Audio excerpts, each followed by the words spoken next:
right. to the 3, 2, 1. Okay, we will call the Selma City Council regular meeting, October 7, 2019, to order, 6 p.m. And before we have our invocation, could we have a moment of silence, please, for a longtime Selma resident, Daniel Gonzalez, known to most as Moto, who was one of the first Santas in the barrio, who would give an apple, an orange, and a candy cane to kids in the neighborhood every Christmas. Also, tonight we mourn the sudden passing of Gudi Sidhu, who was very active in the Sikh community in Fresno and who passed in a car accident yesterday. Could we bow our heads?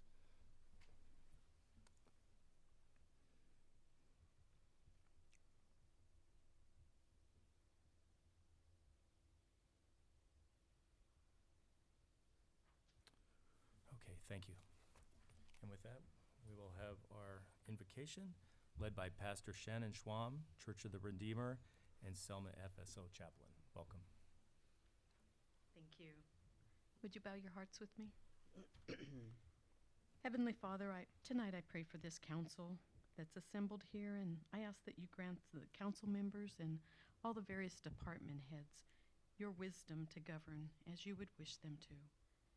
Grant them the ability to work together for the good of all when there's, even with disagreements or varied opinions, but Father, bring them together in unity for the good of Selma, I pray.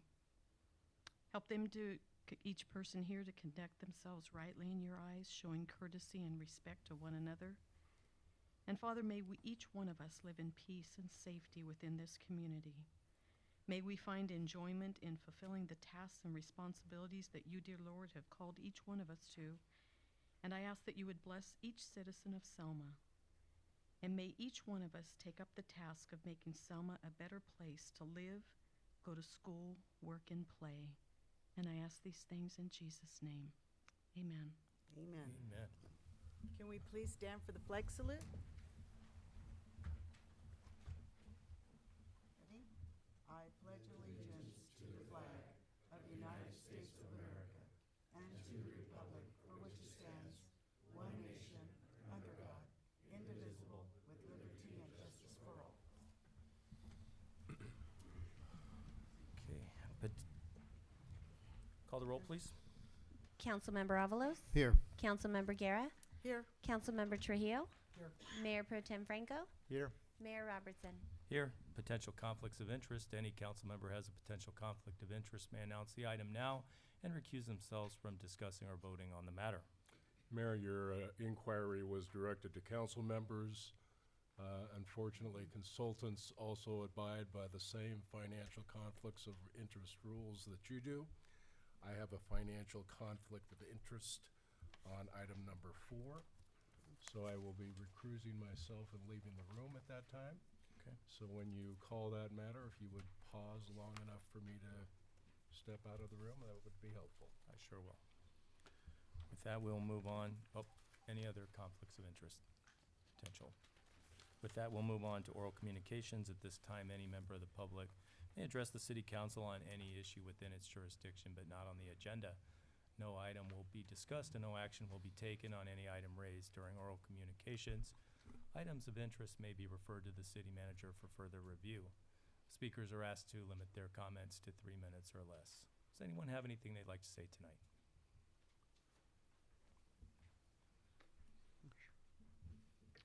Good evening, Mayor, City Council members.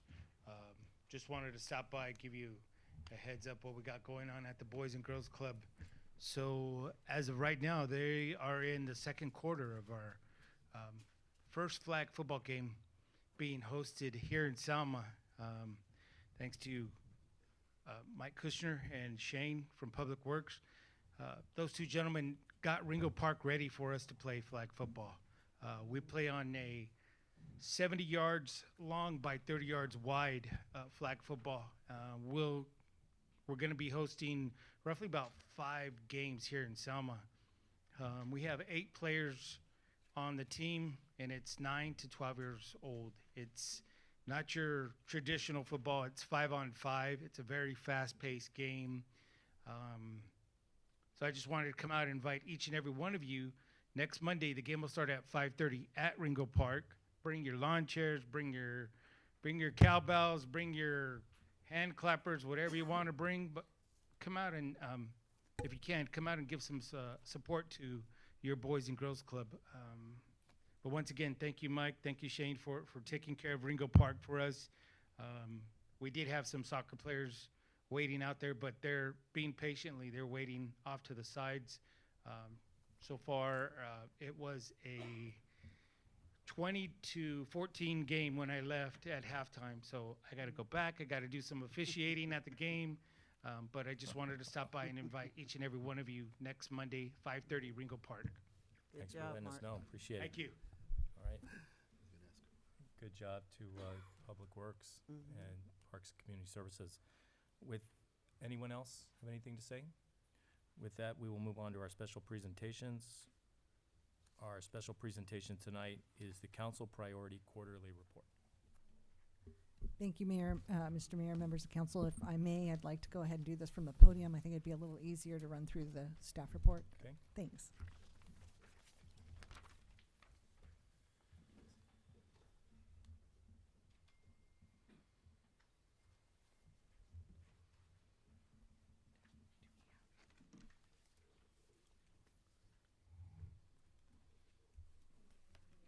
Oh, okay.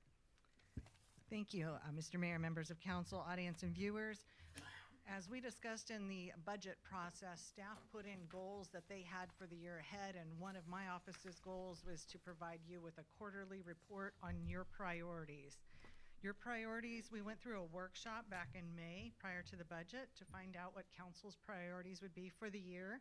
And just as a refresher, this is the outcome of that in kind of a condensed summary, the spreadsheet that shows the priority areas that you all chose for us to focus on, and within each of those priority areas, the goals that you asked us to specifically work on.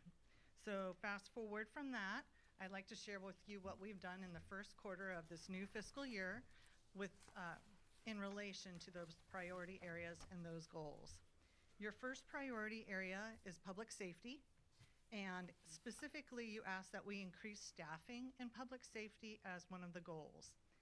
And so what we've done in this quarter is we've hired 2 new officers. We have a recruitment underway for another firefighter. We've hired an administrative assistant for fire. We are waiting for the new police chief to hire the police chief administrative assistant. So that one is on hold with the recruitment of the police chief. We promoted a sergeant. We hired a reserve officer. We've applied for a grant that would fund an officer if we do receive the grant for a number of years. It's not indefinite funding, but it would be for a few years. We've also increased patrols with the increase that we have had in staffing, and also the police department has undergone some reorganization and created a tactical team and a problem-oriented policing officer position, as well as we now have an officer on the MAGIC team as a representative from the City of Selma. So these are some organizational changes that have put more patrols on the street and increased our efficiency and staffing. Next area of your priorities was economic development. Specifically, you had several goals in that area. One goal you had for us was project tracking. In that regard, we developed and we are periodically distributing a planning project report or spreadsheet. You should be getting another updated one in the next couple of weeks. We are also moving forward with more planning commission meetings, and the planning commission has recently approved several projects, including a 10-unit single-family residential infill development and a 20-unit market rate apartment complex, among other projects they've approved. In economic development, we have had several project leads that we continue to work on and follow up on. Specifically, I've been involved in 7 meetings in this last quarter regarding 8 different projects. We had 24 mailings following up on our ICSC leads, and we've had 1 site visit with a potential manufacturer here in Selma, looking to potentially locate here in Selma. Also, another project that we are continuing to work on, and I just want to give you an update on in our project tracking, is the high-speed rail training facility project. We have been working with the state to come up with a finalized contract. I think we are in final review now, and it's moved to our city attorney. We put out a request for proposals for a subcontractor to do the workforce development training program. We received one proposal from the EDC, and we are reviewing that. And we have submitted a letter of interest to the property that we think would be most suitable for this workforce training facility. And they are indeed interested in our offer. So we'll probably have this item coming to you before the end of the calendar year if everything goes as planned to get that going. One of the other goal areas that you have for economic development is the need for a dedicated position. So this quarter we have updated the position description and it will begin advertising in the next 2 weeks. Continuing on with the priority area of economic development, another goal you had was to improve and streamline procedures. So we've been working with QK, our consultants in planning, and they have worked through the backlog of project applications. So any project that had an official application complete, we have worked through that backlog. They're still now working with projects that have been in pre-application or other stages of development. But good news, the application backlog has been worked through. Now we are moving on to improving reconciliation of our development projects and the work we do on them and reconciling them to deposits. Many of our planning projects work on a deposit fee basis, so we want to make sure that we are tracking how much work we're putting onto those and making sure that we're reconciling that on a regular basis. Another area that we've improved and streamlined our procedures that impacts development is with business licenses. We had a backlog of business licenses that needed to be approved, and we have caught up on that. We have improved the form for business licenses and streamlined that process. The fire marshal is now handling all business license inspections, and this relieves the building inspector of important duties so that the building inspector can focus on other inspection duties. So that's a big improvement in obtaining a business license. Another goal area that you had was to research and stem sales tax leakage. So we work with a consultant called Muni Services. They've just recently changed their name to Avenue, which is going to take some time for me to get used to. But they go through and they look for errors or ways to make sure that we are capturing all of our sales tax revenue within the city. So they, on a quarterly basis, report to us our sales tax revenue, where we might have leakage, and they also let us know of any corrections. This is how they make their income. If they find things, they get a percentage of that. So we are continuing to do that.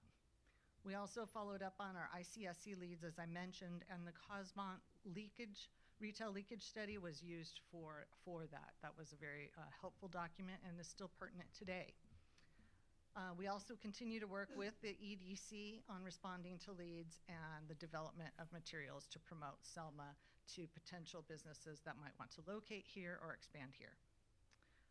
Another goal area was to develop ways to educate businesses to increase their sales tax revenue and pay appropriately to assist with beautification.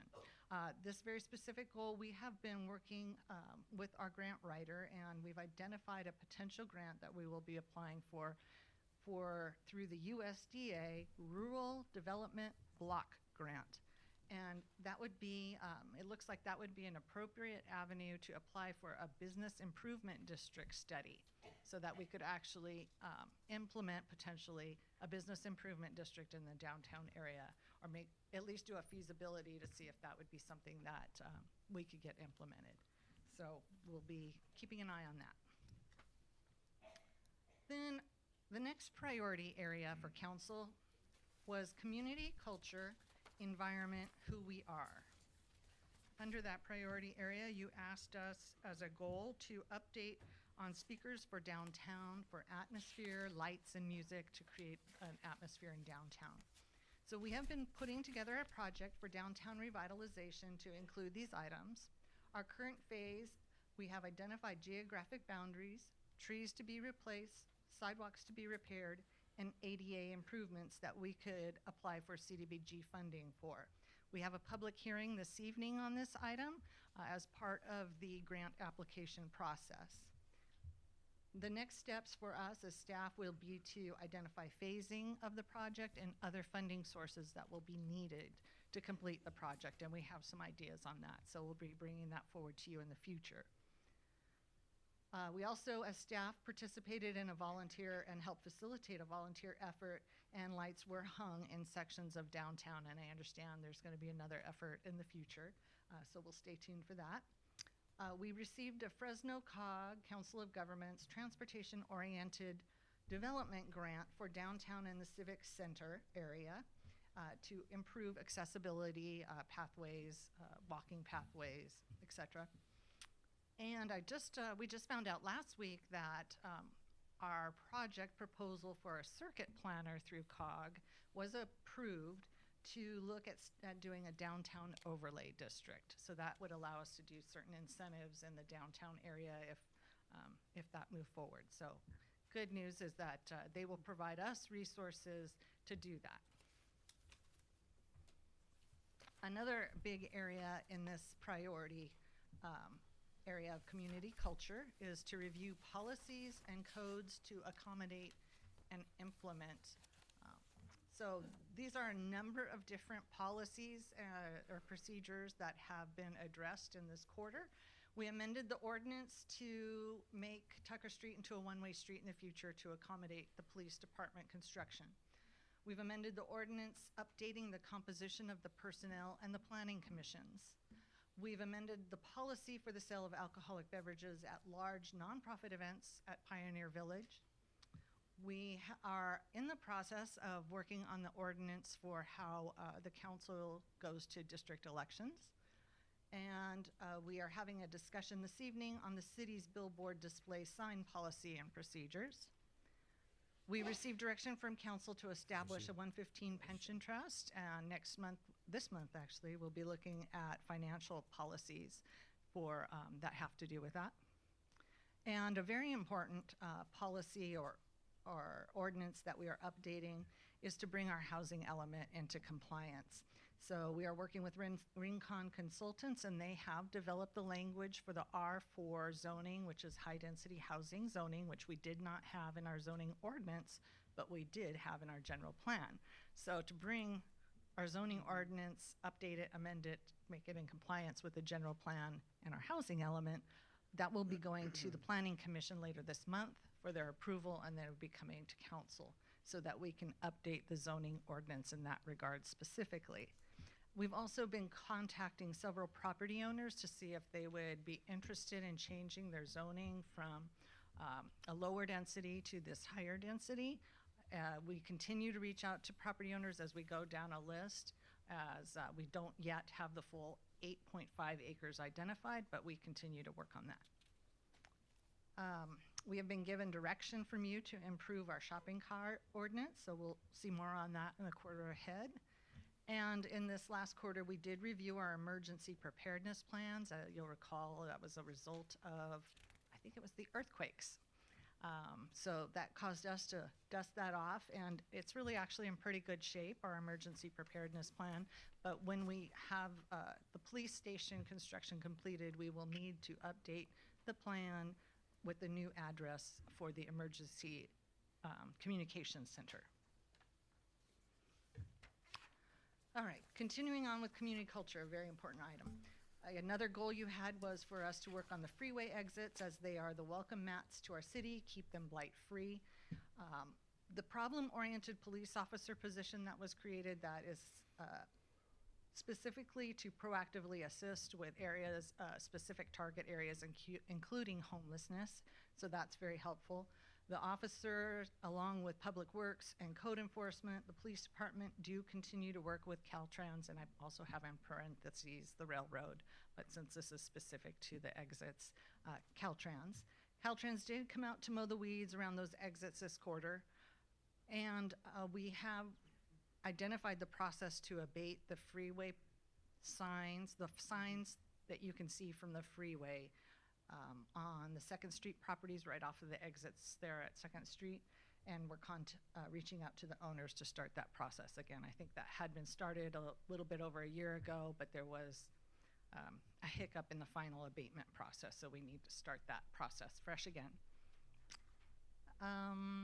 Next goal was to come up with ways to maintain property values. The council's goal would be to continue to maintain the city's property values.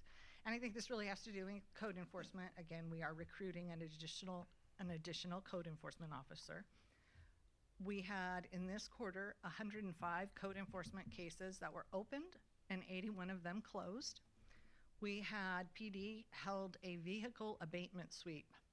So they tagged 165 vehicles in this sweep. 128 of those vehicles were voluntarily moved or removed.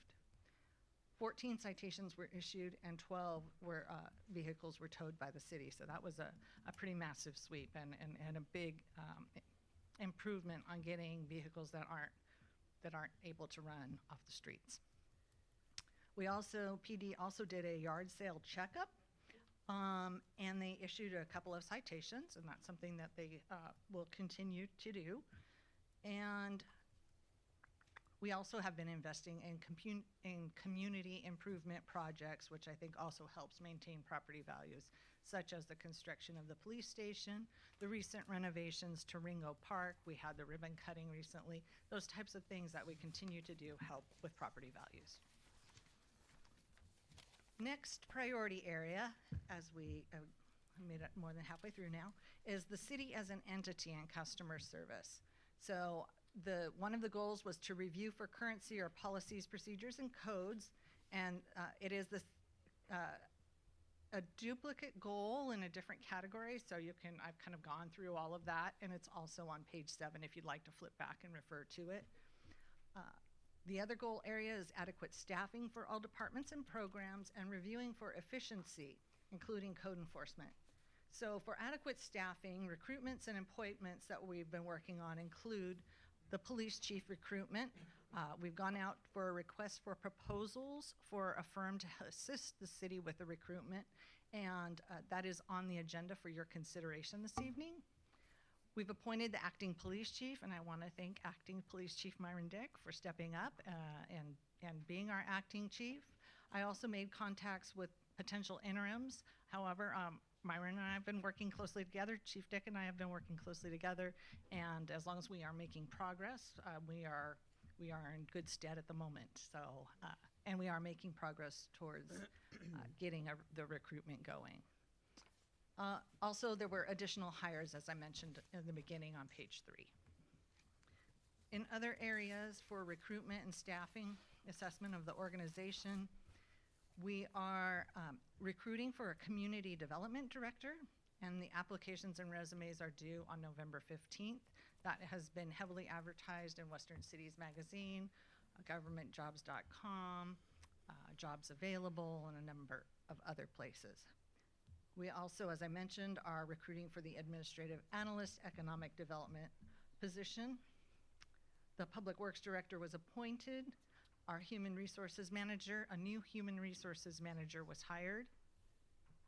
The code enforcement officer, the first round of interviews were held last week. The second round will be held this week, so that position should hopefully be filled very soon.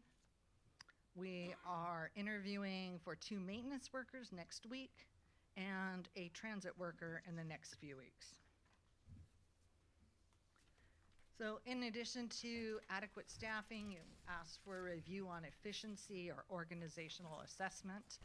And I just want to kind of go back to the budget process and how I shared that is an opportunity for us to do not only an assessment of your priorities, but an assessment of the organization, meeting with each department and looking at what's working well, what can we do better. Also, any structural changes that we want to make to the organization. And then it is an ongoing process throughout the year. So in these quarterly reports, I can give you an update as to where we are, how we might need to make some course corrections along the way. So I'd like to do that here. The org chart on the left was last year's org chart. The org chart on the right is the new org chart that we did and the structural changes that we made in the budget process. I think most Noteworthy is that we created an administration division, which includes, and I'm about done, economic development, IT, the city clerk, HR, the assistant city manager. We also have now Public Works reporting directly to the city manager. Also, the highlighted areas are areas where we really spend a lot of time discussing, and we are really working closely on creating efficiencies in those areas and going through changes in those areas. So next page goes into some of those changes. Our organizational changes for efficiency and change include the PD department. We've talked about that quite a bit, and you can refer back to different slides as to the changes that are going on there. The fire department, in addition to what we talked about on public safety, page 3, the fire department is assessing the need for an additional ambulance, and we'll be bringing a report to council in the next couple of months on that, if not sooner. The changes in administration, as I mentioned, we now have an administration department that's a little bit larger. Our new manager for HR is assessing that division. And when I gave the organizational assessment to you all in May this past year, one of the things we talked about was the organization culture. And I asked if we could include into the budget the opportunity to do an employee recognition event and have that cross-department collaboration and recognition, because that has not happened, I believe, since the recession. So thank you for your support of that. The HR manager is going to be working on that and creating a cross-departmental team to address that aspect of the organizational efficiency. The IT department, we have been working through and identifying some of the concerns with the website revamp and trying to get that jump started here. And there have been changes in our consultant staffing representative and a miscommunication in the core services of the consultant, which we've now identified. So we can move past that and get the RFP out here very soon for the development of a new website. The IT department is updating the current website, and some of the changes that you'll see will include a new tab for news releases in the future. Community development, that department, in addition, I think we've gone over that in a number of areas on the slides that we've already discussed as far as staffing, organizational changes. Engineering, we are working on addressing council's concerns on continuity in engineering assignments and improving the project tracking and billing processes. And this is the last priority area on community engagement and education, and your goal is for us to find ways to engage our grassroots and revive it. And some of the ways that we have done that in this last quarter, these last 3 months, was by supporting numerous events in the community. Some of them include the July 4th celebration, the annual car show in Lincoln Park, National Night Out, bringing broken neighborhoods back to life. I'm sure I have not included everything that we've done in the last 90 days in here, but I've tried to give you a fair representation of the activity and the highlights that we've been doing.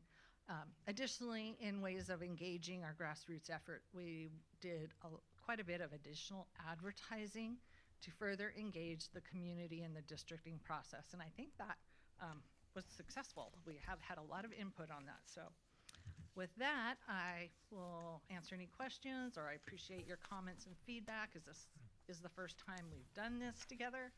And I thank you for your patience, because I know it's a long report. You called this a quarterly report. Are we going to get this every 3 months from now on? Yes, Okay, and we'll go through each of these areas. yes. This is kind of the beginning that we've seen of this, and there are all sorts of areas. Are there any particular areas that you are attending to more immediately than others? Right now, I personally have been much more involved in public safety and human resources as of recently. Obviously, economic development is a high priority area for me as well. But we are working as a team to try and make sure that we are addressing all of your priority areas. Does council have any comments or questions? Well, thank you for the update. Much appreciated. Thank you for your work on this. Anybody from the public? Well done. anything to say? Please step up to the podium. Give us your name, your address. My name is Cornell Cinder, and my address 1416 Barbara Street. I have a question. The last your goal, which is community engagement and education, one of the item was bringing broken neighborhood back to life. Do you have any funds set aside to help that neighborhood, or how does it work? I mean, what's the whole plan about it? Acting Chief Myron, Dick, would you mind explaining a little bit about how bringing broken neighborhoods back to life works? Sorry to put you on the spot. The Bringing Broken Neighborhoods Back to Life is a group of all of the faith-based groups.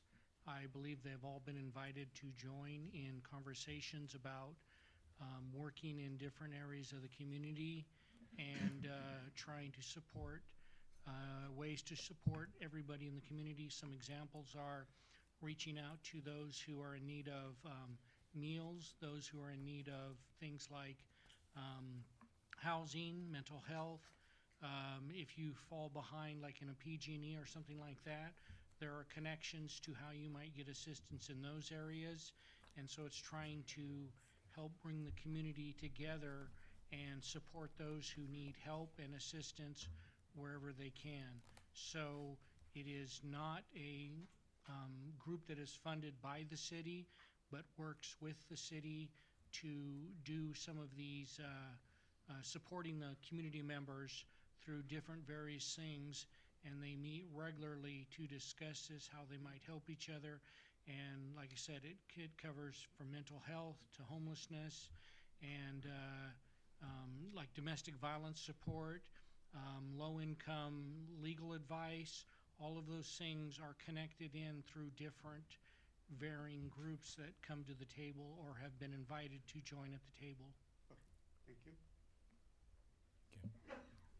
All right, thank you. With that, Raina, could you turn up the AC a little bit? No comment. Oh, come on up.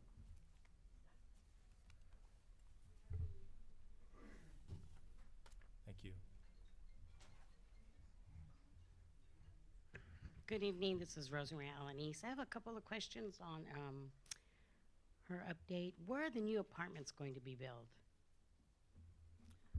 Do we The know 20-unit apartment complex is on McCall and Nelson. Okay. What schools will they be going to? The children in that area? Okay. I'm sorry?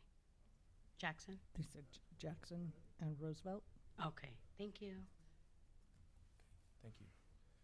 All right, with that, we will move on to the consent calendar. All items listed under the consent calendar are considered routine. The complete consent calendar will be enacted by one majority roll call vote. For purposes of discussion, any council member may have an item removed from the consent calendar and placed back on the regular agenda. The council can then approve the remainder of the consent calendar. Does anyone have any items they would like to remove tonight? I'd like to remove G, the check register. Is there a motion to approve items A through F and H through I? I'll make a motion to approve those items. Is there a second? I'll second it. Call the roll, please. Councilmember Avalos, Aye. Councilmember Guerra, Aye. Councilmember Trujillo, Aye. Mayor Pro Tem Franco, Aye. Mayor Robertson. Aye. Okay, item G. Okay, I have a question on page 54, and that's check number 73348. And it says here for Cameron and Weiss Law Firm, Bond Counsel Services, PFA, Series 2016 for $59,500. Can you give me some clarification on that? Yeah, this was previously mentioned to council a couple of meetings back regarding outstanding obligation for Weiss Law Firm for the fire station remodel project. This was the lawyer that actually prepared the bonding documents. This is one of the last items that we had outstanding. So he pretty much took it completely all the way through the process. besides executing, of course. So we had to pay that individual, that firm, for Okay, the services. so that was an outside counsel? That was outside counsel. Bond counsel for that structure is outside, with review from the city attorney. City. And that would be for the services of issuing debt. For 2000, is that 2018 or 16? It was for the fire station remodel. It was 18. Okay.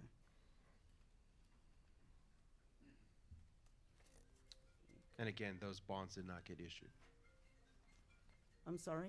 Those bonds did not get issued. Did not get issued, okay. Okay, that was one I have. Can I ask one? Sure. 73467, midway down the page, franchise tax board, 216750. Just doesn't have a description. Just says CS. I will have to get back to you on that one. It's probably just one of our returns, but I'll have to get back to you on that. Okay. And then 3 more down, 73470, future Kia, check reissued, Art Center check refund. I just wondered what does Kia have to do with the Art Center? It may have been for an advertisement. What it actually is by saying reissue, the check was never actually cashed, so they're reissuing it back to that individual for that whatever that advertisement may have been that may not have occurred. But I can look back into that service and see what it was. Okay. Okay. Thank you. I do recall that was it. It was an advertisement. Yeah. Is there a motion to approve item G? I'll make a motion to approve item G. And I'll second that. Call the roll, please. Councilmember Guerra, Aye. Mayor Robertson, Aye. Councilmember Avalos, Aye. Councilmember Trujillo, Aye. Mayor Pro Tem Franco. Aye. With that, we'll move on to the first item of regular business tonight, the consideration of a resolution approving a request for a fee waiver for the Selma Rotary District 5230 Annual Band Festival Parade. Report, please. Thank you, Mr. Mayor, members of council. It is time again for the Selma Rotary's annual band festival, and as they have in the past, they would like to have a waiver or the city's support by waiving fees for the special events permit, sound permit, street closure permit, barricades, police, and public works staff time for amount of $12,691.30. This is a public purpose the event serves a public purpose by bringing residents and individuals to the downtown area from neighboring communities as well as Selma itself. Thank you. We have any, okay, we'll have input from, Jennifer Earl, 1327 Peach Street. I'm here to represent the Rotary Club. As you know, the afternoon portion is going to be held elsewhere since the stadium isn't finished, but the parade will still be downtown Selma. So we are asking for this, and in return, we're offering a full-page ad in our program. So I've been working with Raina to get that done a full-page ad for the city. for the city. Okay. Mhm. Okay.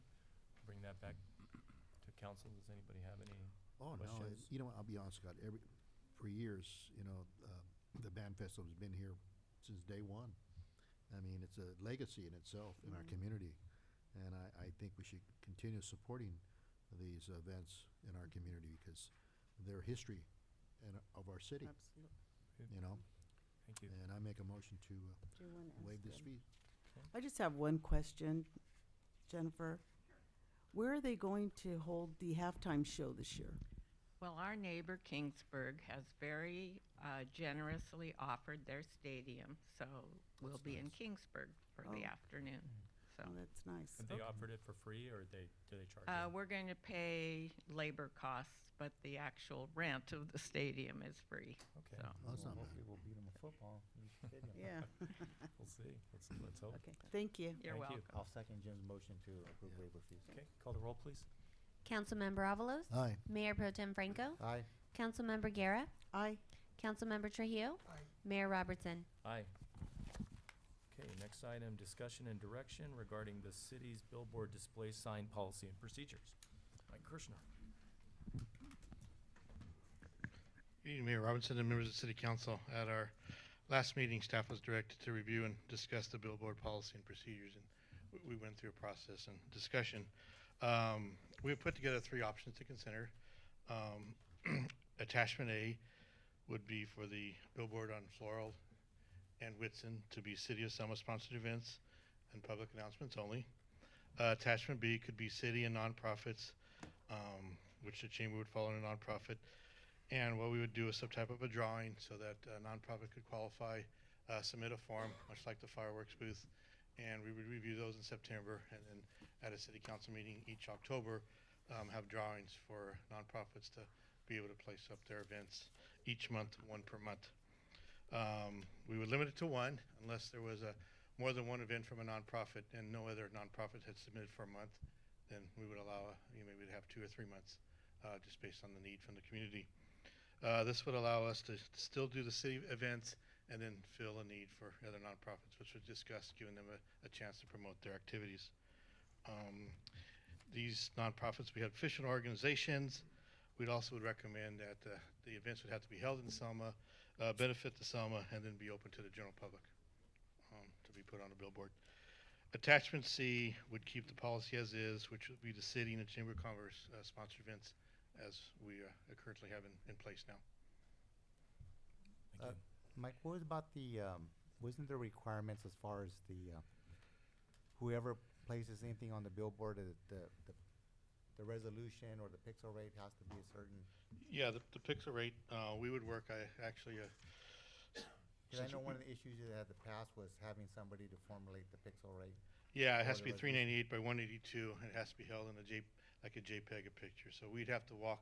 I'm sure the first year would be a little bit of a walk different organizations through, but we have the ability to transfer something to the form. But it does have to be a certain size, otherwise it's not going to come out correctly or look good. We have the ability to show it on the screen how it looks too before it gets placed on the actual billboard to make sure it looks good. The city logo, for instance, sometimes it looks good on the computer, but once you launch it, it spreads out and it becomes like, too white. So that's what the pixels do. It helps you have a good look to it. Okay. I was gonna ask, Mike, the ones that do the, on the board, like the arts, we have arts deal. Now, is the same person does it, or is it, is it contracted to the that Arts Council individual? is usually Dominic. He's from Selma, lives in New York. We have various people who volunteer to do it. It's usually done in-house. We can go to the CEIS. They're allowed to do up to 6 per year, but we've become pretty proficient at it ourselves and using our own in-house people. So we're not paying anybody to do it. We're just advertising ourselves. We also had preset designs, so we can just paste and cut and just put them into something else already that existed and not have to, recreate the wheel. If somebody wanted, though, they could have Yes. their graphics designer do it, They'd as have to- long as they have the specs correct. Correct, yeah. And I did talk to Mr. Moreno, would be willing to help any groups outside of the city that would need help. So that was an objection at the last meeting, that it would take extra staff time, to put other people's ads Yeah. on the board, and since there's a volunteer who's an actual graphic designer, he would help the groups at no charge to get their ad on the But is it on the wise to board. change policy based on a volunteer who may be gone one day too? We have to look at that point too. Well, I think that there are other volunteers who would probably be inspired by this graphic designer, and if they weren't, as you heard Mr. Kirshner say, they have not In-house, had a yeah. problem with the ads so far. They haven't had to expend much staff time on it because So- they've been proficient at fitting the pixels in. We're talking 9 seconds. What's the actual time that we have to? Because for those, most community members know, but for those who don't, the city doesn't own that sign. It's owned by a private organization, and we get a very small portion of time on that. But what is Approximately that 8 time? seconds. 8 seconds. It's the 6 ads, and then we get the 7th. And then the 6 ads repeat, and we get the next one again. How long each ad runs? About 8 seconds, so. 8 You seconds. literally could be at the stoplight. I was at I watched it a lot. Hit the red light at Wendy's and got to see one of our ads. By the time the light turns green, you see the 6 commercials, and then the light pretty much is already turning green. As you go through, you see our 7th, which is our ad. And I've never been to the stop sign long enough to see 2 ads because you'll see all the commercials. It's just random, I mean, just Correct. It's timing. So That's I've why we heard limit lots- to only I've 3. heard- I mean, that's what we're Pardon me, always I've heard lots of people who have said they do see the ads though, and they enjoy it. They enjoy seeing it. I think it's a Yeah. nice way of Yeah. promoting things, and I I think do this too. came about just because, in terms of equity, nonprofits, accredited nonprofits should have the ability to post their events. It's a widely publicized billboard. It's not gonna put staff to any, additional, cost, and in the policy, staff would charge any group if they did have to expend any resources to help get that ad on, and I think it would just increase the exposure of these nonprofit events, which are, helpful to those nonprofits to help their mission in the community. I think we need to encourage that as a city, and this would be one small way of doing that. And that would be revising the policy to attachment B to include City of Selma and nonprofits, including the chamber. Does public have any comment? Did you said you had 3 options. Did you talk about all 3 of them? Yeah, option A was to City of Selma only. Attachment B would be the City of Selma and nonprofits. And attachment C was to remain as it is, the city and chamber events. Okay. Does anybody have a motion? I'll make a motion. I asked for public comment. Okay. Public comment. I have one more question to ask. Okay, can do that after. Rose Robertson, 1057 Mill Street. I think it's time to make it fair for all taxpayers here, to have them feel included in the nonprofit organizations. We have so many people that used to put the banners, which was great. But when you see some of these kids, these youth kids, parents that are struggling with these youth programs such as baseball, football, youth soccer, youth sign-ups. We got Knights of Columbus. We got all these First Baptist Church. We got all these other churches. We just need to start making it more fair, have them feel included. And I believe per day, I heard this from when we asked previous how all this was working when that billboard first went up. But if I'm correct, it's 4 hours and something total of free second advertisement. So that 8-second, 9-second, it helps. People are in the stop signs. They see all the ads. They saw the 7th annual Tejano Bash this year for a few days, and then they were aware that it was pulled because the chamber was not receiving the funding. However, that the 7th annual Tejano Country Bash is for a nonprofit organization, for specifically for Second Chance to keep all the bills paid. And it is a service to the city of Selma, which helps the police station a whole lot.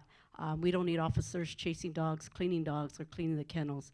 This is a fair effort to make it fair for our taxpayers and people to feel, again, included and make it fair as possible. It's just time. Thank you. Thank you. Do we have another question or comment? I have a comment. I think Mr. Avalos had indicated he had a comment. Mike, the meter board on the freeway, it's by the same company, am I correct? Correct. They don't give us time there, right? We get- That's actually paid time, right? It works the same. It's just we only do city promotional events there because of it's more of the large events for the city because most of those people aren't residents of Selma. Floral Whitson's, we try to do more of all the events because of the residents see it. We've only limited to 2 events on the freeway because at 80 miles an hour, I mean that's the average speed pretty much. You're not going to see very many commercials. You just don't have the stop like you have at Floral Whitson. So we would keep that just the large City of Selma policy as it is. But let me, the question I'm asking you, Mike, can we have time on that? We have the same. It works the same. It works the same? 6 commercials in the 6 7th. commercials? Yeah. Oh, okay. We're trying to find a way to be fair for everybody, but at the same, that's why I asked you that question, because, the big events, you just talked about earlier, the parade and the car shows and events like that, and other events in our community that you know, bring revenue and also our Sikh community as well, bring a lot of people in our community as well. So, that's why I asked you that question. If we could On that board? maybe share time somewhere between the two signs, is it possible? I'm just throwing it out there. I just That's throw what it we're out here there, tonight to Michael. get some direction. I'm just throwing it out there. The billboard on 99 is a whole different pixel. Okay. Mayor Pro Tem Franco had mentioned that it's a lot harder to design the one on freeway. It takes more time. It's the size of it is just different.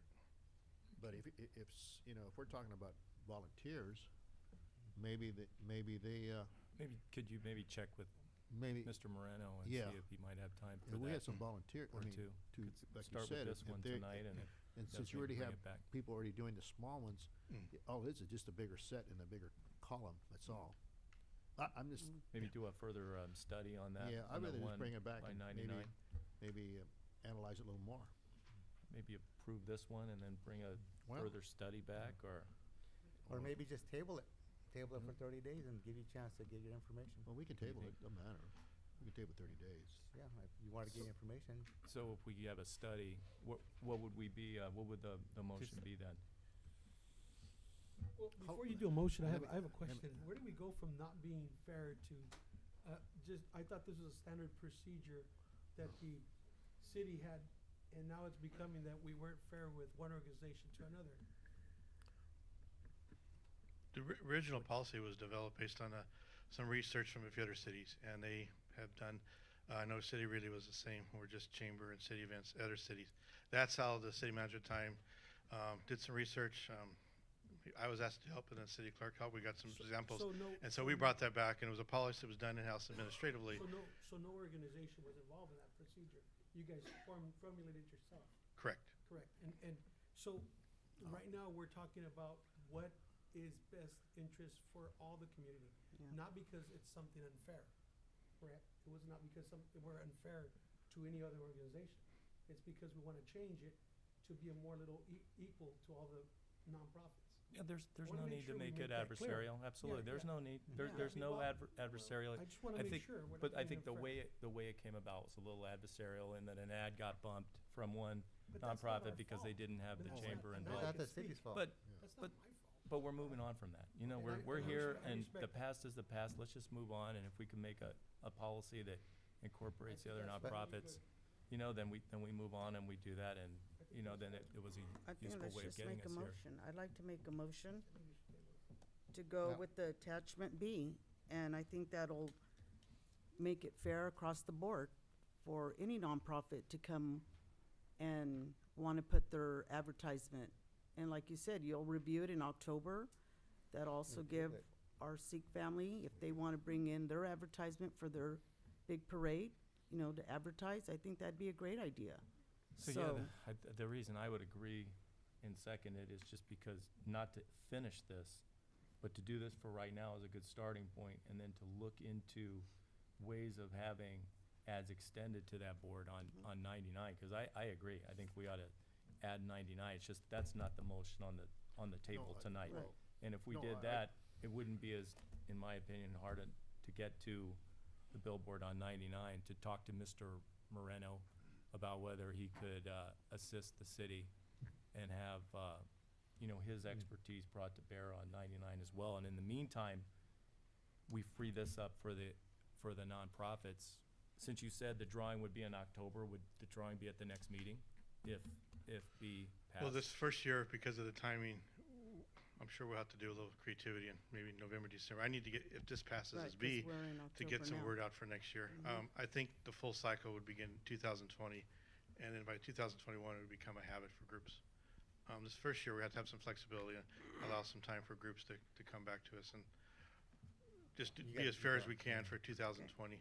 I make a So the motion. policy would be in force starting January 2020? Yes. With some understanding from council that this drawing may be held in December, January for this next year because of the timing. Oh, okay, then policy won't be enforced still. It won't come into effect till January 2020, so Right. we have time to look into that anyway. Yeah. Bring it The Highway back and 99 is just a staff's See recommendation. if we is- can incorporate Right, hold on. 99 too. The Highway 99 was our staff's recommendation to keep it as is Okay. because of the flow of the traffic and so many out-of-town people. Because I noticed the one on 99, you have two sides. You know, if you're going south, you see one, and Yeah. you're going north, you see another. Okay, both sides. So, Okay, so we got a motion on the, Motion to go with attachment B. motion to go with attachment B. and then come back and, Go with this for now and then bring it back and then in we January. come back and invite. Yeah, and bring it back and see if we could add 99, if it's feasible. And then see how it works, you know, too. I mean, maybe we want to give it a chance to see how it So works in we're- January as well. So we're kinda going on like a trial basis? A trial basis. Then we would bring it back probably in April. I'll second. Okay. And that be to bring it, and then All right. You have a, bring it back in. Yeah, and then we can analyze it a lot better. Okay, And let's by see then how Mi- it's going and then you give By it to then, the Mike city will have manager. more information by talking to the gentleman. See how the trial work. Get 1 seconds. They already seconded. We could ask.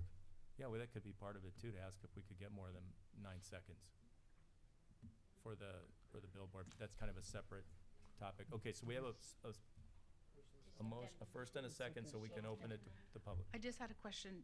Will the city and the chamber? Can you introduce yourself, Oh, ma'am? I'm sorry. Teresa Salas, 3221 Lee Street, Selma.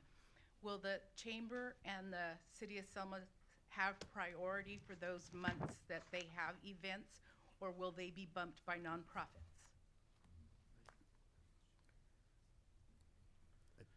If you go by attachment B, which is the motion, the city has priority.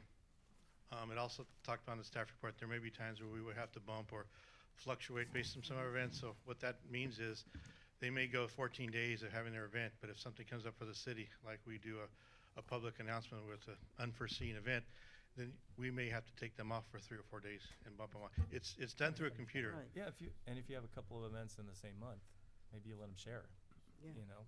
So One's at the beginning of the month, one's at the end of the month, you let them share. Yeah. Something like Yeah. that, just make it equitable. I think what we're hearing up here is just everybody should have a shot at it. Yeah, All we're the not wanting to nonprofits. make it But difficult. we do want to make it clear to the group, and we try to present that in the staff report. There may be times where you will be bumped or just taken off for a few days due to unforeseen circumstance. Well, that's understood, that's what Yeah. happens, but this would be an improvement in my opinion. Can you call the roll, please? Bear with me. There was a motion, and then there was a second, and the second was amended. So would the person who made the motion, are you amending your motion as requested by, because Did he amend it? He What just did you second- amend it? He So just seconded. Yeah, he made the discussion about bringing it back in April as part of Oh. his second. No, they're gonna look at it. 'cause he's in- gonna, no. he's, We'd like to see it again in April, but we're not, That's not part of the motion. That's not Thank part you of the for motion. clarifying. So that motion was made by Councilmember Guerra, yes. Councilmember Trujillo. Councilmember Trujillo, did you make the second? Yes. Okay. And you vote in favor? Yes. Councilmember Avalos? Aye. Mayor Pro Tem Franco? no, I think we should go with option C, so I'm gonna vote no. Mayor Robertson? yes. Okay, with that, we will move on to an item which our city attorney is going to recuse Yes, himself I'll be from. stepping out for this item as previously stated. All right.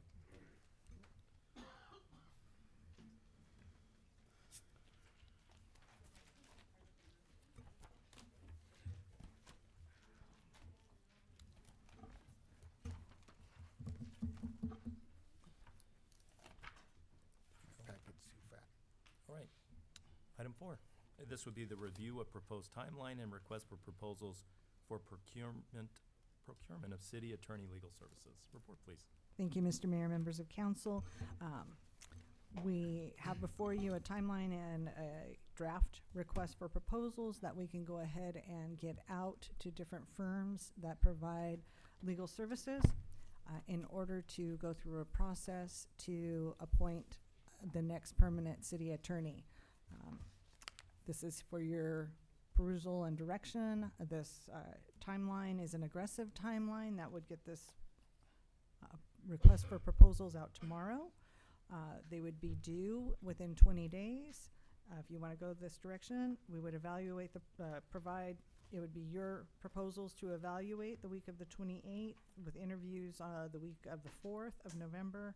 And we could be bringing this back to council for approval of a contract by November 18th. This timeline was developed in regard to your 90-day term for special counsel, so we wanted to provide something that worked within the direction you gave us in regard to the special counsel contract. So for your consideration and discussion. Thank you. That will bring it back to council. Does anybody have any? Yeah, I have a Comments or quick question, Teresa. I'm just wondering on the time frame. When we gave direction to go 90 days with an interim, which is Neil, so that would put us into about December 16th, if I'm calculating correctly. I'm just wondering why we're already pressing an issue when we kind of have other, I would say, more important issues that we need to address. We have someone that's an interim, so I'm just a little want some clarification as to why we're. Yeah, we provided the timeline with a little contingency in case, there were some scheduling conflicts for interviews or you wanted another time, but the 90 days was the time that you had set for special counsel's contract. It can be extended, but given that direction did come from the council, we wanted to give you something that worked within those parameters you gave us with a little cushion in case there were any scheduling concerns. And we are going into the holidays, so we do have a lot of pressing matters that are before you. I would agree with Councilmember Guerra that, I think you and staff need to focus your efforts on finding a qualified police chief, full-time police chief, a code enforcement officer, community development director. We have a city attorney right now that knows the city, is getting things done, and I don't see that as an area of urgency that this would indicate on this timeline. I disagree. I think this schedule is appropriate. That allows for flexibility to move up because we all know when we do hiring processes, candidates can't make it on certain days. And the city, having our permanent city attorney is important. In fact, it's extremely important, and I don't think we need to push it aside. I think we're capable of hiring all the positions that we need to hire in a timely manner. Any other input?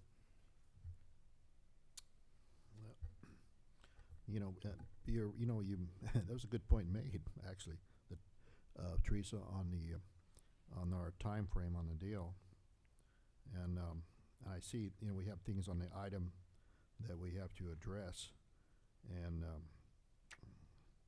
I feel that right now we have to kind of move forward with the city. That's my train of thought right now, and moving these things forward, we need somebody that already knows certain things that that's been here before and that's not a stranger to the deal. So I'm satisfied right now to move forward and make a motion to the 90 day. Could we just get some public input? Oh, let's get the public input. Let's get. I like to hear from the public too as well before we do something like this. Let's hear it. Colleen Nelson, 1712 Oak. I think our staff is perfectly capable of taking care of all of this at one time. The lawyer issue has been a big deal in town. I think as soon as that can get solved, it can help with all of the other things you need to do. But I think you have a very good staff, and I think they can handle it. Okay. Any other public input at this time?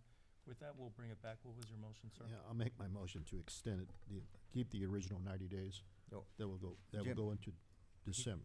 We're not taking his 90 days away. Well, we're not, but I'm just leave it in But play.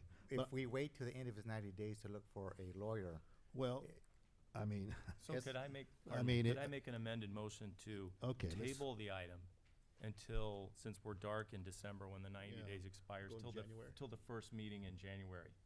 Then we Okay. That's even- reconsider that's even worse. putting the RFP out. that's even worse. That's even pushing it back Okay, further. that's my motion. Is there a second? Yeah. I'll second it. Okay, call I'll the roll, second it. please. Okay, Is there a can I say- discussion? okay, We have yeah, we have a motion and a second. Yeah, that's fine, you can discuss. So let me understand this correctly. We have qualified staff to do some of our research and do some of our work. But we're not gonna give our staff the opportunity to do their due diligence, to have the person that we need to represent our city and not become liable. We're gonna just extend and leave this person, and we're not gonna give our staff the opportunity to put out a hiring process so we can hire an attorney. If it's gonna be him, he still goes through the process. All I'm asking is, I think it's in our best interest to allow our staff, city manager, and staff to put the request to seek other attorneys to come and see if they wanna come out here. Give the process, let the process work itself. You guys jumped the gun by forcing her out. Now you're jumping the gun and saying you don't wanna give the due process. Who's Don't know what you mean. guys? Don't Yeah. know what Yeah, you're so getting if off- we're you're gonna getting Council off- Avalos, you're you know, getting you're off gonna maybe topic. So go the, rogue again, Jim? come on, the motion here, let's, I already made the motion. let's Already keep seconded this a second. business-like. You did- Exactly. We've call had for in- we've all had termination. Maybe input. I'll put We an have- agenda to we have terminate our, the attorney. We have our December, motion, so we have, Since you set everybody's given precedence the on input. doing I that would without I would justification. reiterate what I said, which is, we've got other areas of priority Yeah. right now, and we can bring this back in January. Exactly. He's done this job many, many years for the city, and he's doing a good job now. Right. So we Yeah, have, look at his track record. I did. So we have a motion and a second. Could you call the roll, please? I did. I second. I actually you made the made the motion, and Councilman Avalos seconded it. And just to clarify, your motion was to table the matter back and bring the RFP back in January? Yes, the And that would first be the- meeting in January. Would be the second meeting in January, since the first meeting we go dark. The first meeting we actually convene in January. Yeah, that's right, January? Okay, January it is. Perfect. Mayor Robertson? Aye. Councilmember Avalos? Aye. Councilmember Guerra? Aye. Councilmember Trujillo? No. Mayor Pro Tem Franco? Absolutely not. Motion passes. So with that, could somebody get Neil, bring him back? Thank you. With that, we will slowly move on. Here he is. We'll move on to item 5, consideration of designation of voting delegate, or delegates, for league conference and direction of city's position on the league resolution to amend Rule 20A and international transboundary pollution flows. Well, I believe, Mr. Mayor, Councilwoman Guerra and Councilman Trujillo are attending? Are you No. guys? Actually, No, Avalos and if I might, Oh, Sure, we have a report? sure. Thank you. ahead. Sorry. Council, no problem. Thank you, Mr. Mayor, members of council. So the league annual conference is coming up next week, Wednesday through Friday, and our two folks up, council members that are attending are Councilmember Avalos and Councilmember Trujillo. So we need council this evening to designate a voting representative and an alternate and direction on the two resolutions that you have before Do you. we do it all in one swoop, or do we pick the delegates first? We can go ahead and do the delegates first and then discuss the resolutions. I make a motion to make Councilman Avalos our delegate and Councilman Trujillo our alternate. I'll second that. Call the roll, please. Mayor Pro Tem Franco? Aye. Mayor Robertson? Aye. Councilmember Avalos? Aye. Councilmember Guerra? Aye. Councilmember Trujillo? Okay. Number 2. Thank you. Okay, the resolutions. The first resolution for consideration is resolution regarding the 20A. Rule 20A is a program that undergrounds the conversion of overhead utilities, Rule 20A. So overhead power lines become undergrounded. This resolution for consideration would be moving and funding potentially from the existing 20A pot to include projects as a criteria that have, that are in increased fire hazard areas. So it would take the 20A funding and put it potentially towards those areas that would be included in the criteria. It also would increase 20A funding. Some of the questions that the league seems to have around this are, is 20A the most appropriate area to amend, as there is a section called 20D, which is specifically for the fire hazard areas, and But that only applies to San Diego County. property, right? correct. So, I mean, could 20D be amended to include other areas, since it already is specifically for fire hazard areas? One thing to consider is, you know, the funding could be taken away from areas that already have it under 20A to go towards those fire hazard areas. The league did not give an actual position that I saw in this analysis. I know some of our neighboring at least one of our neighboring communities is not taking a stance on it. But the other thing that was mentioned in the analysis was a potential extra cost to ratepayers for the increase in the funding. So some things for you to discuss. Okay. Well, the ratepayers are gonna pay it either way. Because when there's damages, they increase our rates to cover the damages. And now, or they're gonna increase our rate to these programs to prevent the damages. So, do we pay up front or do we pay in the end? And we have been, we have received notice that we need to do some things to protect our Rule 20A funding. So we are looking at the creation of a district so that our 20A funding cannot be taken by other cities or communities in need. How much does the city get under 28 funding right now?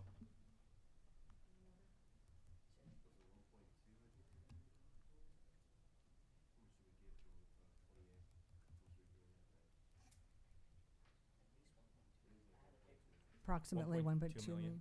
That's not the allocation amount, that's just what's built up at this point in time. And that's to only underground utilities, is that right? That's correct. Okay. And the 20A can be done, there's certain criteria, but was principally created for our aesthetic, whereas the fire hazard is 20D, a different section.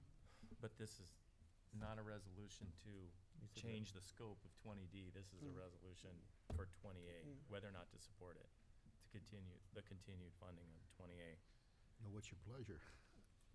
I mean, I don't see how, Benefits me Selma. personally, How it you know, benefits Selma, change it. yeah, it's important to Yeah. underground these utilities and anything Well, I mean, that reduces the well, incidence of it's the future, fires and basically. makes it safer is a good It's the thing. future. You And know. with PG&E, we can't depend on PG&E. I mean, they're in bankruptcy right now, and the creditors are circling at this point. So we need to, make sure that 20A is funded, and maybe down the line, maybe 20D takes over 20A, as it's a little more specific than undergrounding for just aesthetic reasons. But it sounds like it won't. If 20A passes, 20A will then be the major source of funding for undergrounding of utilities. So 20A, Due to wildfire concerns. right, so it is adding a new eligibility criteria for the wildfire concerns. The areas that have a higher fire hazard now have a higher criteria to apply for the same funding.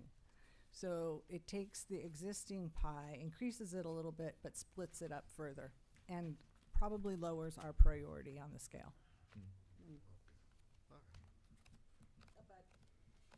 Understandably, a good cause for communities that are in high fire hazard areas. But Well, I think as Mayor Pro Tem pointed out, we all pay the costs anyway of these big wildfires, whether it's in utilities or whether it's in our insurance costs. Anybody seen their insurance premiums lately on their homes? If they have any homes in brush zones, they've gone sky high. And that's because of the wildfires. So, anything that could mitigate those costs and mitigate the incidence of wildfires would be a positive in my opinion. Does anybody from the public have a position on Rule 20A as opposed to 20D? Okay, we'll bring it back to council. Any more discussion, or is there a motion on whether to support, whether to ask our delegate to vote for Yeah. I'm gonna put it on the you guys. increase in funding for Rule 20A projects?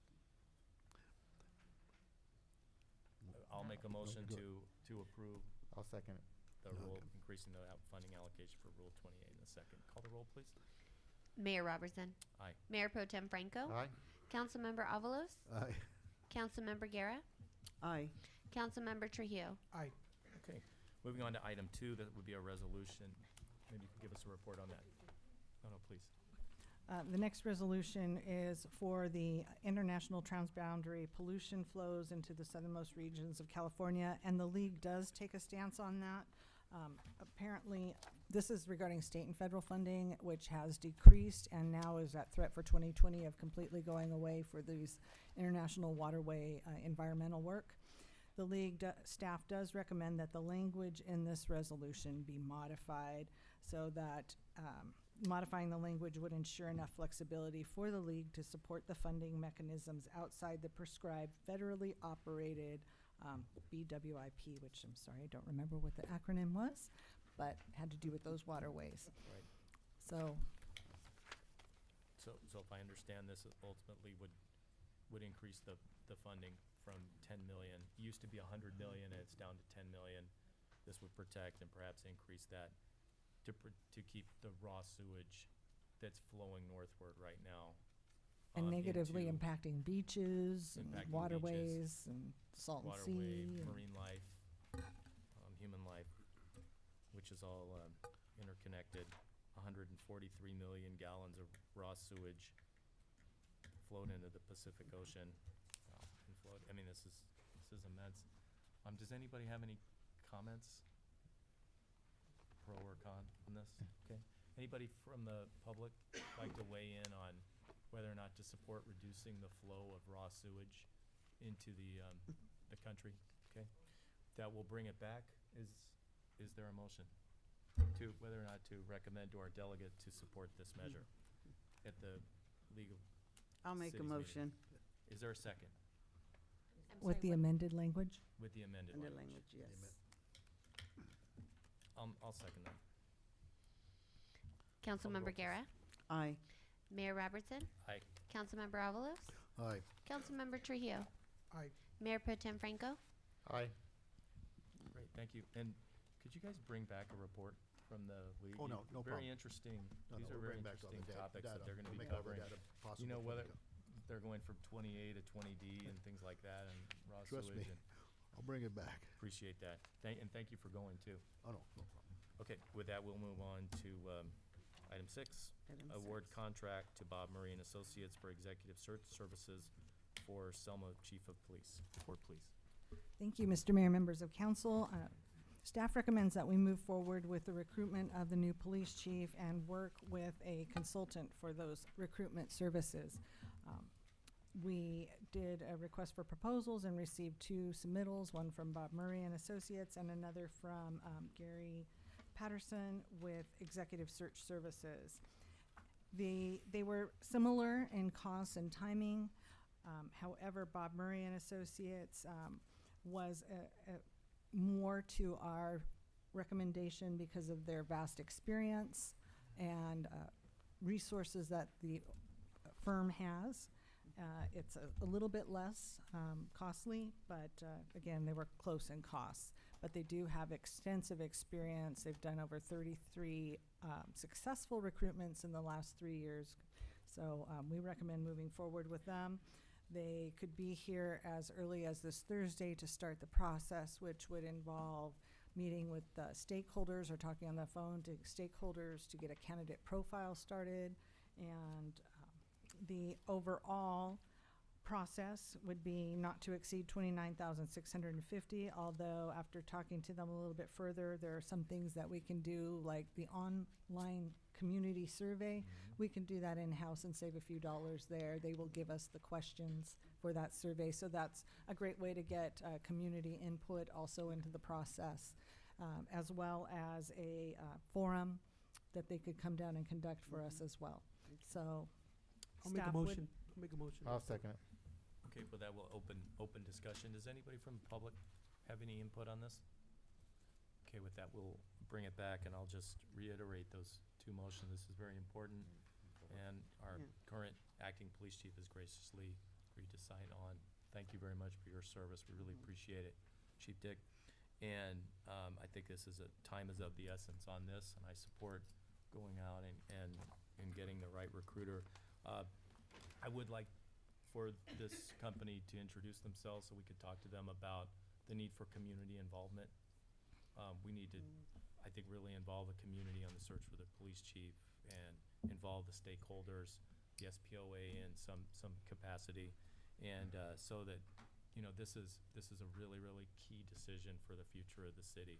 But since public safety has time and again been listed as the highest priority by the council as well as the people that we serve. So with that, I would say I definitely support awarding this contract to Bob Murray and Associates, and look forward to hearing from them and what they can do for the city in terms of outreach and their expertise. Any more comments? Okay, call the roll, please. Councilmember Trujillo, Aye. Mayor Pro Tem Franco, Aye. Councilmember Avalos, Aye. Councilmember Guerra, Aye. Mayor Robertson. Aye. Now we'll move on to item 7, which is still a regular business item. Consideration on amended resolution number 2019-39R, declaring the intention of the city council to adopt an ordinance requiring members of the city council to be elected by 4 districts with an elected mayor in furtherance of the purposes of the California Voting Rights Act 2001 and pursuant to Government Code 34886. Report, please. Mayor, members of the council, you requested that I return to you a amended resolution number 2019-39R, which is your declaration declaring your resolution declaring your intent to form into 5 electoral districts. That is what's before you. What I've prepared is a resolution of intention that amends and supersedes that prior resolution and calls for the division of the council into 4 districts with an at-large elected mayor.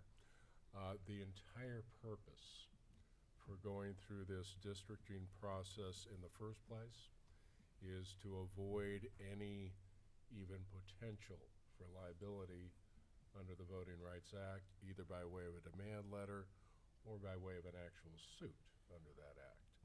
And that was the intention of your original resolution, and that's what it did. By this resolution, you are adopting it prior to the expiration of the 90-day safe harbor period from your original resolution.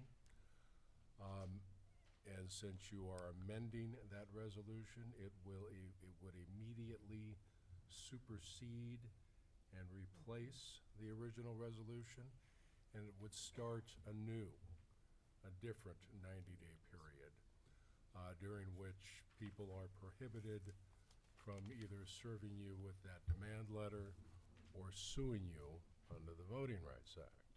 So that's all this resolution does, is it changes the nature of how you're districting the city, and you're retaining an elected mayor and having 4 district council member elections. If you look at paragraph 6 of the resolution, you'll see a lot of legalese. And that legalese basically says that this resolution shall have the effect prescribed by Elections Code Section 110E3B, which is the provision that allows you both to adopt the resolution of intention before you have received a demand letter, and protects you from receipt of a demand letter or suit for 90 days after the date on which you adopt the amended resolution.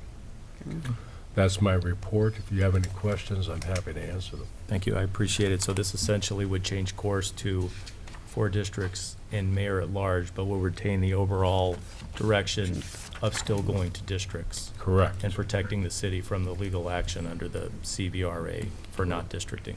Correct. Okay? Neil, With when that, we'll do open the matter to I have a council. question for our attorney. Neil, when do the public start able to do their maps? We have to have 2 public hearings before. So the next meeting. Before then we draw a map. Our first public hearing, should you adopt this particular resolution, would be tonight. Our second one would be October 21st, I think is the date of your next meeting. After that date, we would be able to draft the maps and post them for your following meeting, which is on November 4th. And then the public is free to chime in at any time it wants relative to submitting their own maps. I think we need to be clear that we tell the public, whatever type of district we do, whether 5 or 4, that this is the date that you have or they have to submit a map So there's no confusion. We had confusion last time. So they, hey, it's, whatever the date is, you have this date till 4 PM to submit a map. So I think, once we have that firm date, I think it's imperative to staff to let that information go out to the public. Just a thought. Okay. Any more Yes, comments? attached to the resolution is a schedule of the proceedings, tentative schedule that is subject to change at the whim of your city manager. But that is our tentative schedules as it is. So the public would be able to begin submitting maps as early as the November. 22nd of October, and they can continue to do that right up to at least November 18th, if not December 2. Any other comments? Let's hear from the public. Okay. Let's hear from the Open it up public. to the public. Would anyone like to weigh in on the 4 districts, the mayor at large, or 5 districts? Thank you, Mr. Mayor. My name is Nindi Sandhu, 2416 Rodeo Street, and I speak in support of the amended motion. As you know, all major cities have directly elected mayors, and it takes time to make policies and then implement them. And I believe that if you are serving the full term, you have a plan, you're implementing, then the public can assess how the mayor did, how successful you were. So I would strongly recommend that we go ahead and adopt this resolution. I do have a question on, maybe I'm jumping a little bit ahead, on 8A, because 8A is talking about 5 districts. Yes, we have 2 public hearings scheduled under item 8. 8A would become irrelevant and moot if they were to adopt this amended resolution, and it's simply there for the purpose of dealing with if they don't. All right, thank you. Thank you. More public comment? Good evening, City Council. My name is Charlie Soto. I am not a resident of Selma, to be perfectly honest now. I am a resident of Kingsburg. I come before you because I was at Kingsburg's districting process, not as council member or anything like that, but as far as input and the person who was unfairly not able to run in a city that was, well, basically unbiased and sued. I'm here to actually present you guys with some alternative ideas of how to process this further in the future without getting any other possibilities of someone crying foul. First off, you guys had code 34886, I believe is the one that was referenced, how you guys would have a 4 district with a mayor at large, which is okay. But it goes further on in Government Code 34871. At any municipal election or special election held for the purpose, the legislative body may submit to the registered voters or ordinance providing for the election of members of the legislative body in any of the following ways. And it talks about how you guys would like to do your 4 with 1 or have 5 districts. In this situation, I believe the best way for the city to do this going forward and not have any potential issues, because I've talked to some of the actual law groups that were pushing Kingsburg into this. The city of Selma doesn't have to be pushed into this. This is your time limit. You guys are actually moving forward, and I applaud you guys for doing that. Amazing work. But leave this to the voters to decide if they want a 5 district or 4 district with a mayor at large, and go further on, Government Code 34900, which will go through and explain that you guys put it up for the voting for the voters. Put in terms, is the mayor going to be a 2-year term or a 4-year term? So just in summary, put it out to the voters. Let them choose 5 districts or let them choose the 4 districts with a mayor at large for everyone to vote with the 2 or 4 year option. You guys will probably find that you will have no issues in the future legality-wise if you guys put it to the voters. A lot of times, a lot of cities, a lot of governments will do that to avoid legalities on the city. I'm not speaking as a lawyer, I'm just speaking as someone who's seen this a lot before and worked on the outside of governments trying to make change. Make the right decision for your people and let them choose. You guys will find that you guys will be much happier. Thank you for your time. Thank you. Any more input?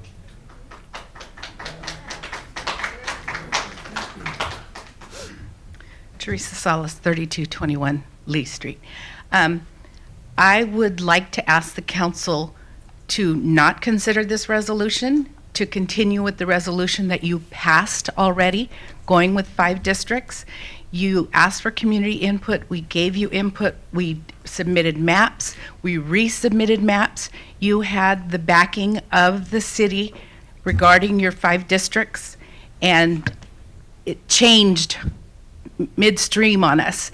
And I would like to not adopt this resolution and continue with the resolution that you had all voted on already, and continue with that division of the city in the 5 districts, with just the mayor being rotated in as you guys do it now.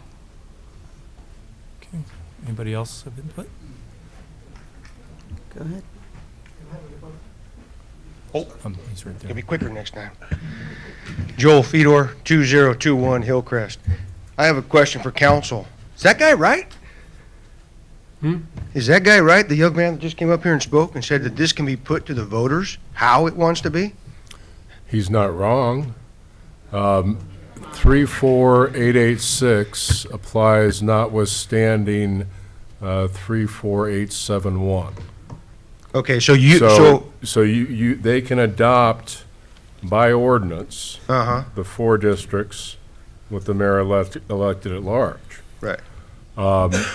The only way you etch that in stone, however, because a council can adopt an ordinance and can subsequently repeal the ordinance at will, so he's correct. The only way you etch it in stone is to submit it to the voters.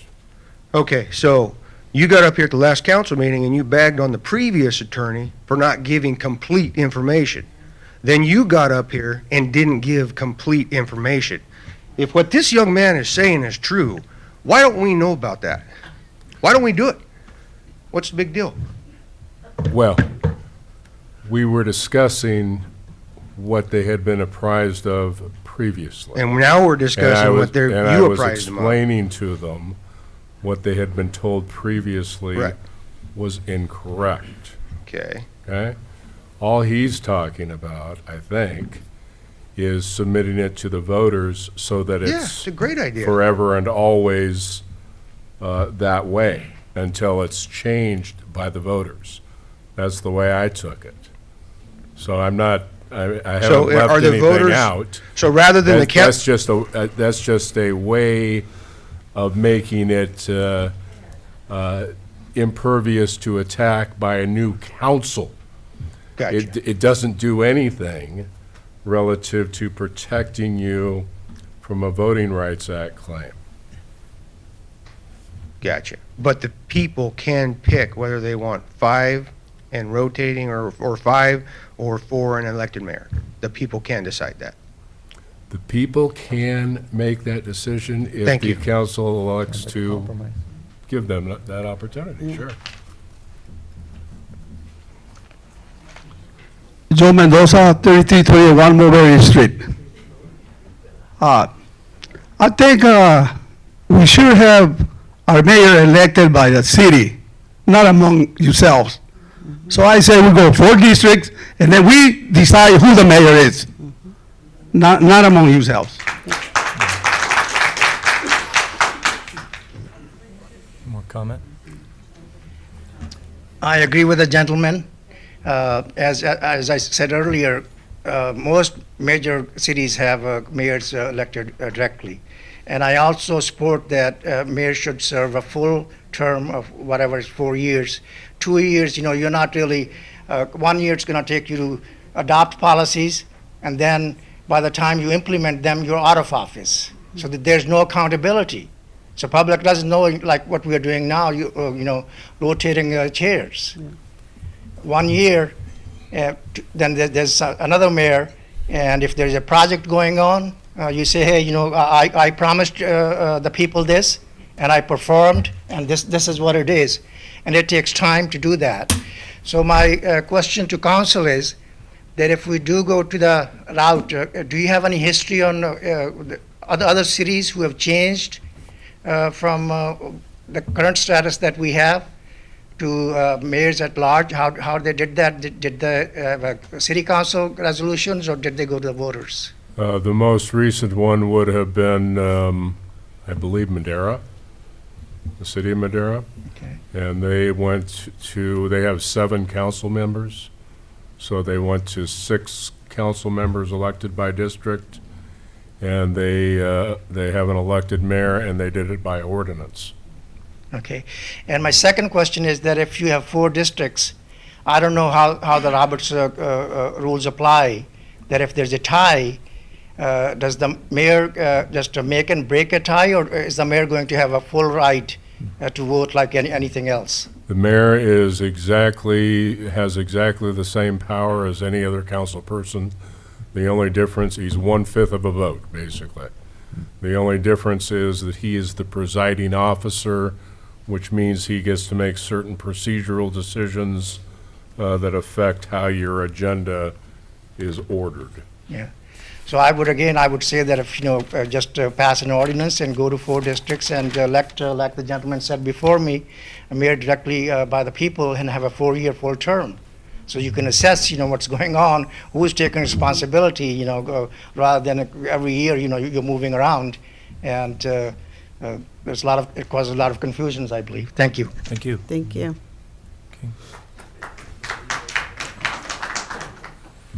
Jennifer Earl, 1327 Peach. I have a question. It seemed like we were under some timeline to get this done before the next election. Is that correct or not? You were under may I? Please. You were under a timeline to get this done so that you got it done before the 90 days expired. Okay. That's how long the law gives you to get it done before somebody can serve you with one of those demand letters. All right. So what we're doing here basically starts a new 90 days, which would protect you from suit or demand for that 90-day period. I'm just wondering about the upcoming election in 2020. Will whatever is decided be finished in time for that election? Oh, yes. Okay, thank you.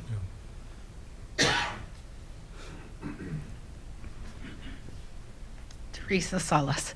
At our last meeting, I questioned your interpretation of the law, Neil, Mr. Costanzo, because in the past, you were let go from your position as the city attorney. At the last meeting, you gave all the information about what they needed to do to go to 4 districts and a mayor at large. You've been told tonight that you did not give us the whole picture last time. You did not say we could put it on the ballot to let the community decide if they want 4 districts and a mayor at large. You just told them you can pass this resolution and you can pass that resolution and you can have this public hearing and you can pass this ordinance and it's done without having any election. And that's what you told us, that we didn't have to have an election.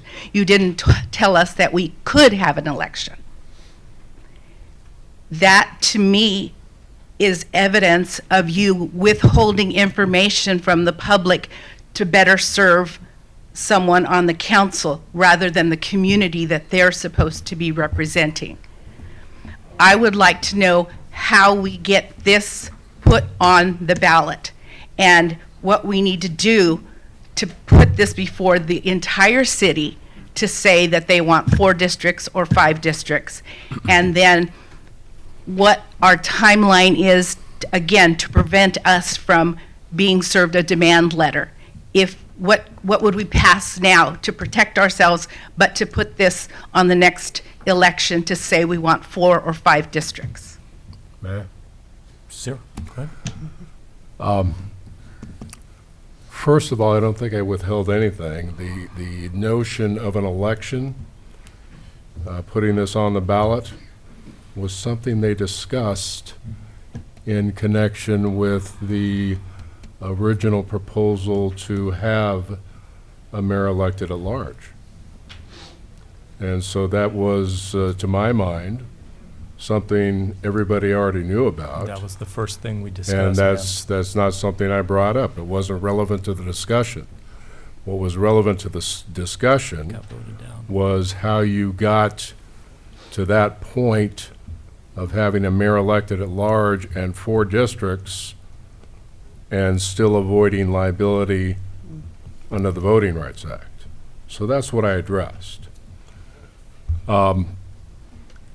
To answer your question about how you would get this done and insulate yourself from liability, you would have to go through this process that you're going through now and adopt the ordinance at the end of 90 days.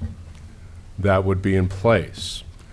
The earliest you could put something on the ballot, I guess we have a March primary, so the earliest you can put something on the ballot is approximately 110 days before that. I don't know where that comes out on the calendar, but clearly we're not at that point. So you would have to adopt an ordinance to put it before the voters prior to that date, about 110 days prior to that date. But you wouldn't be doing that now, and in the interim, what you would want to have in place is the simple ordinance that divides them up into districts and or has the elected mayor to shield you from liability for the time between the time we get that done and the date of submission of things that have to go on the ballot to the county clerk's office.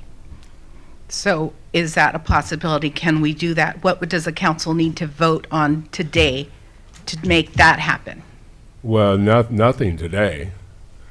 What they could do is they could adopt a ordinance.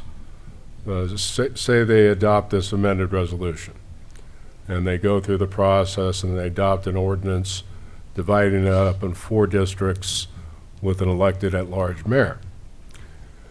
One of the things you could do to take advantage of the low cost of putting things on the ballot is to put something on the ballot that would be useful for the city.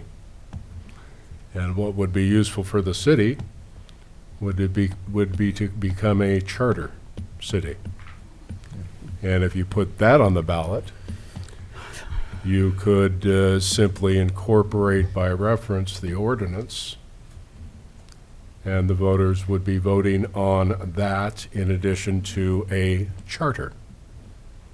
And then it would all be etched in stone.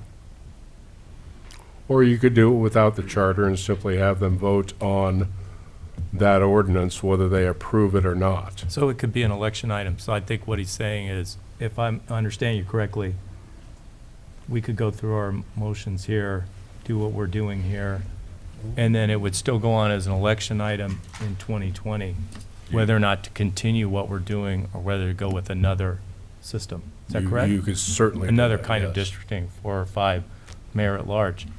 So we could continue to do this, but then vote to put it on the ballot in 2020, which would be cheaper than a special election. Is that correct, by quite a bit? My understanding is it'd be less than $3,000, As which opposed is to a as special cheap as it election, which would be Yeah, how much? special is about Special 26. election, they're having a special election in Parlier, it's $50,000 for them. $50,000.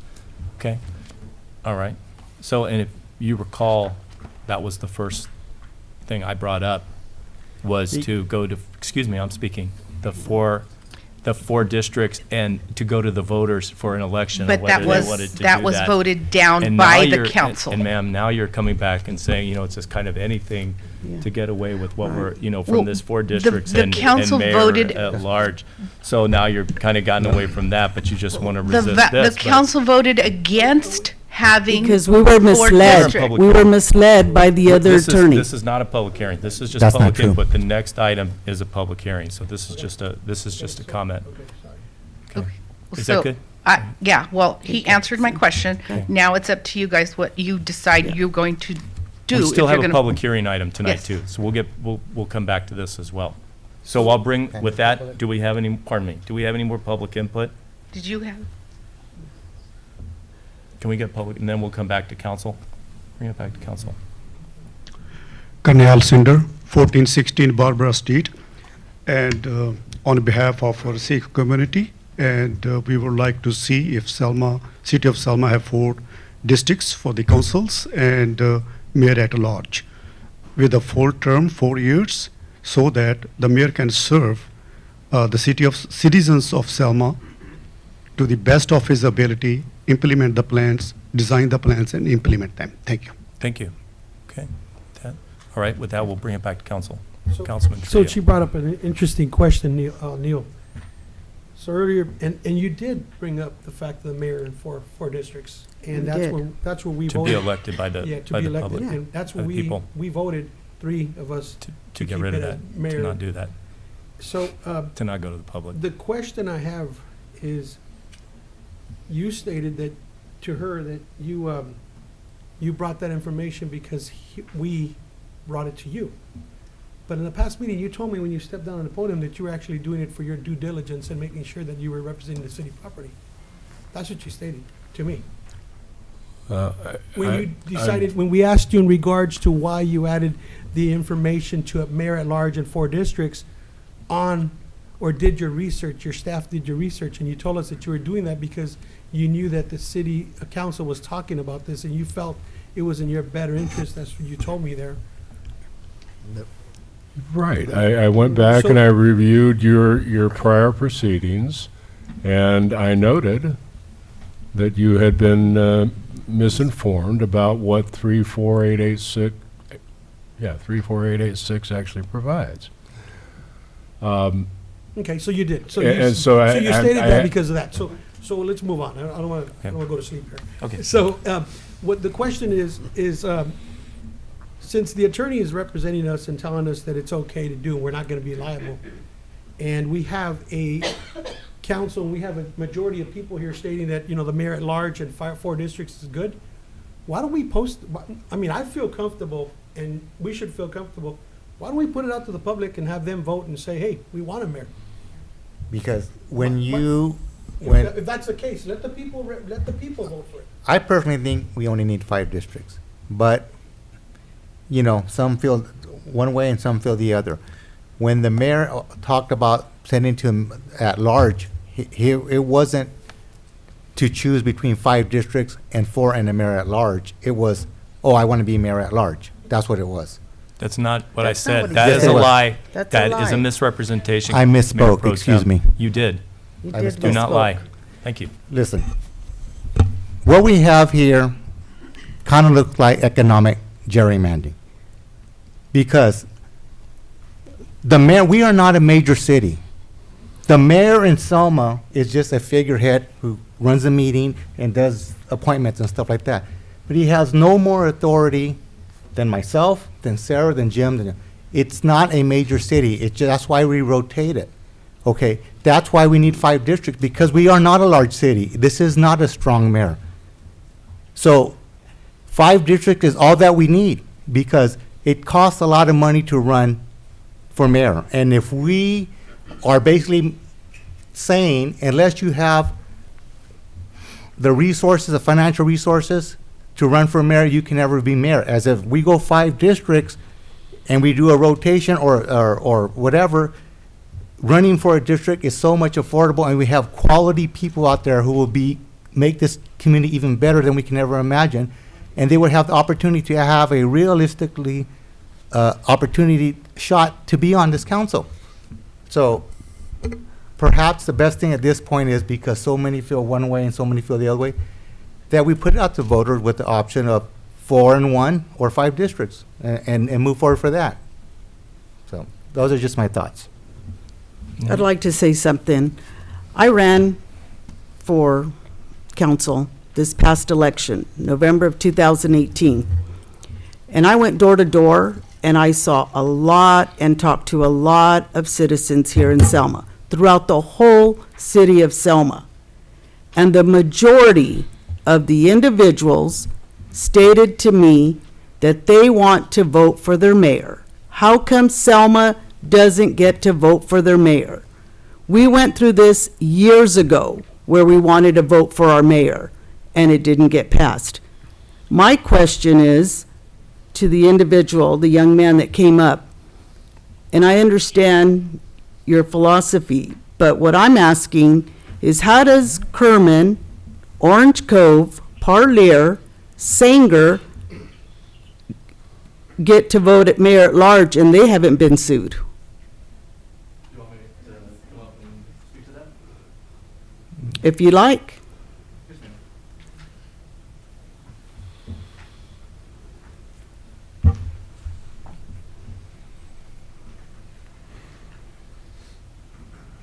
Yet again, I appreciate you guys having me to speak up here tonight. And then for your question in regards to why those cities at large or mayor at large have not been sued, it's a whole different subject as what council or mayor pro tem has sort of spoken to is the economic division between the cities. I mean, the idea of mayor, what people see in TV or in movies, is that a mayor is a strong figurehead and has total control of the city, is just an illusion. It's all it is. Technically, the real power within the city council falls with the city manager. She is the one that runs the operations on a day-to-day basis while everyone else here at city council is busy. So the mayor technically should only represent as the figurehead. Any and everywhere you go, it's always a figurehead. The mayor is chosen as a figurehead of those cities because he's equally represented within the demographics within those cities.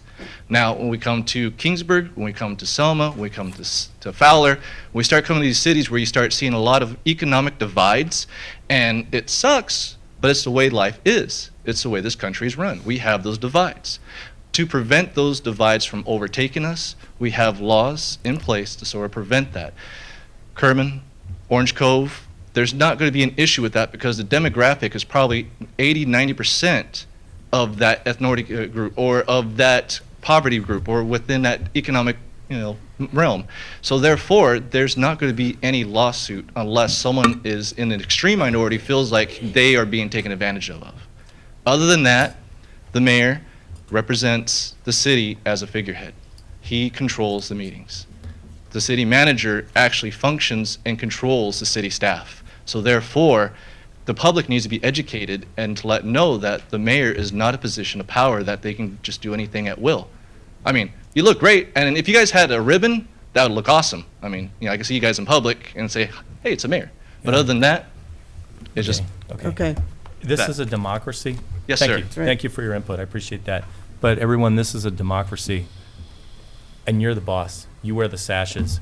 You have the power. You tell us what to do. We are your representatives. The city manager is not elected. We are the boss as a council. Words to the opposite effect are an illusion.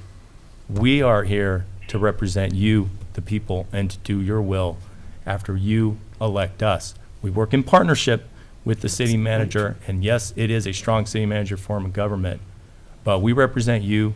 You're in charge. You're the people, and the mayor is a representative of the council. Juan Mendoza, again, 3321 Mulberry.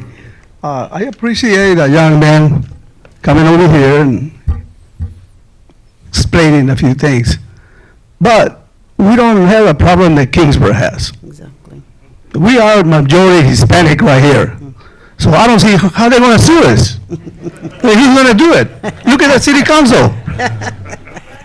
You know, Orange Cove, Yeah, Hispanic, you know, we don't have that problem. that's right. So the problem is not here. How can they sue us? That's right. Thank you, Joe. Talk to a lawyer. Again, I don't, Lindy Sandu, 2416 Rodeo Street. I don't need to, I don't want to monopolize your time, but I think he's right. I mean, and this idea that mayor is a figurehead, I'm a little bit offended by that. I mean, all 4 or 5 of you every year just become a figurehead? I mean, Pretty much. That's what it relegates us to. In a democracy, it doesn't matter, you know, if you're poor or if you're rich, you still get to vote once. Yep. That's right. Simple as that. And I think we spent enough time on this subject matter. We should go ahead and vote on the resolution. Like I said before, if you are you're gonna run on an agenda. If you're running for mayor, you say, I'm gonna do this for the city, I'm gonna do this for the city, or I'm not gonna do this. And then you have 4 years to prove, see if you can show your leadership to the people, see if you achieve those things. If you didn't, they throw you out. Simple as that. So I don't know what the complication is. Let's move on. I think we are beating a dead horse right now. So, well, let's move on, vote on the amended thing and, get it done in a timely fashion. And as far as the expense is concerned, I mean, people, raise funds and stuff for the elections. As you see what's going on in the national election, people are raising millions of dollars. That's not city money that's being spent on the election. That's people who want to participate in the democratic process. Wow. They might give you $5, they might give you $10, that, hey, go ahead and, work with us, and this is what we are proposing. So I say, let's go ahead and vote on the resolution and get. Thank you. Any more public input? Okay. Well, yeah, come to the podium, please.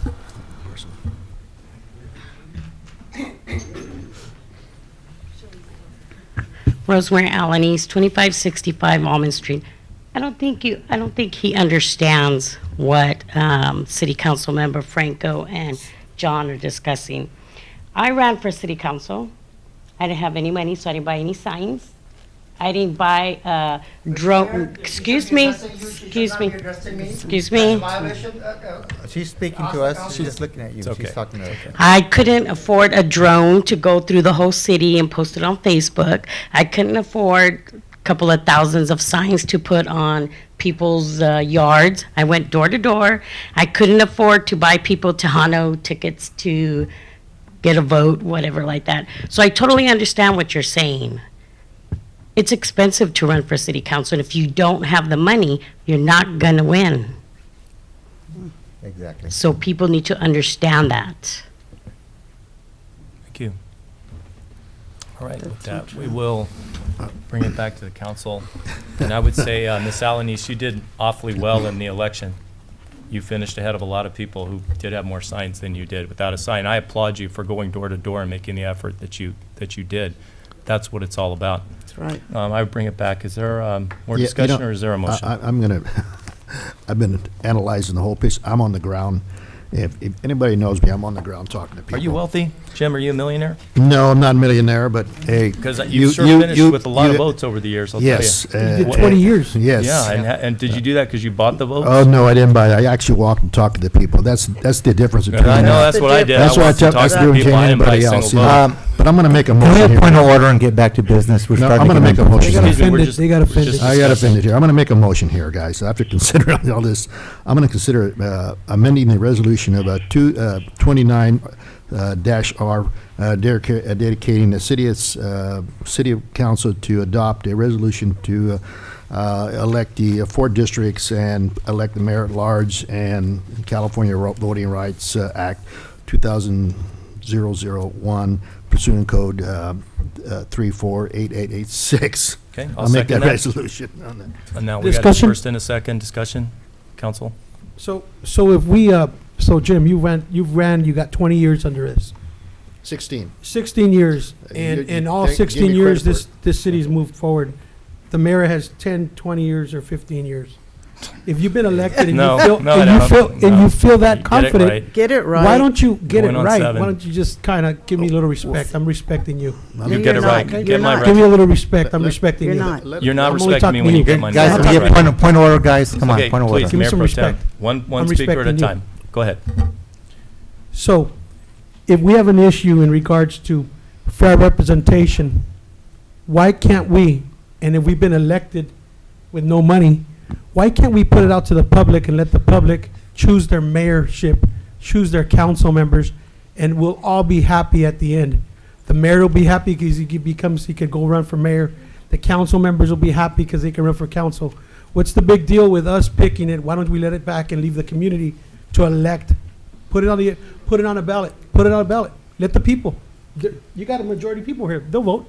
They'll vote for you to run. Any more Why discussion? why us appoint and why us You know what? direct the people? Okay, Johnny, let me answer that question for you, okay? I want to move You don't on. have to answer. You already made a motion. I already Liz. I'm made a just motion, giving you but my- all I'm right. giving you my input. That's Okay, all. go ahead. Out Okay. out of respect, I All have right. the right to say what I feel. Okay. Right now, we're in a discussion. All I'm saying is I would love to let the public do the voting, fair representation. That's it. The public does do the voting. Okay, did anybody else Can't buy a anything to vote. say? Okay, with that, we'll have Don't a roll mumble. call. Say what you mean. Excuse me? He said Sarah was Don't, mumbling. let's I'm not not- make ad hominem Hey, attacks. I am Scott, asking for Scott, respect. there's a motion on the floor. Individuals get to vote, just like the gentleman Yes, they said. do. That's why we could Rich put 'em or on election. poor, you get to vote. That's, One vote that's apiece. okay. Nobody That's right. buys the votes. Yeah, they do. Yeah, they do. Okay, Tahana Maybe Festival, you remember? do. let's not No, have this. Tahana Festival, remember? We're done. Okay, Right? call the roll, please. Your sister? Councilmember Avalos, Aye. Mayor Robertson, Yes. Councilmember Guerra, Aye. Councilmember Trujillo, No, for fair representation. Okay, we heard you. Mayor Pro Tem Franco. No. Okay, that motion passes. We'll move on to our public hearing part of our agenda. 8A is now irrelevant. City Attorney Costanzo, could you Yes. elucidate us on that? Yes, Mayor, 8A is indeed irrelevant because that is the public hearing on the 5-district map, which you have now dispensed with, and we're going to a 4-district. He's a big old baby. Come on, guys. Hey, Hey. you know what? Leave him alone. Let's go. I'm a big boy. You got- Everybody, can we listen to the attorney? The attorney's addressing us. Thank you. Get used to the gavel. And so you continued this hearing on September 27 to this date. When we noticed the public hearing, we of course noticed it as a hearing on the 5-district map.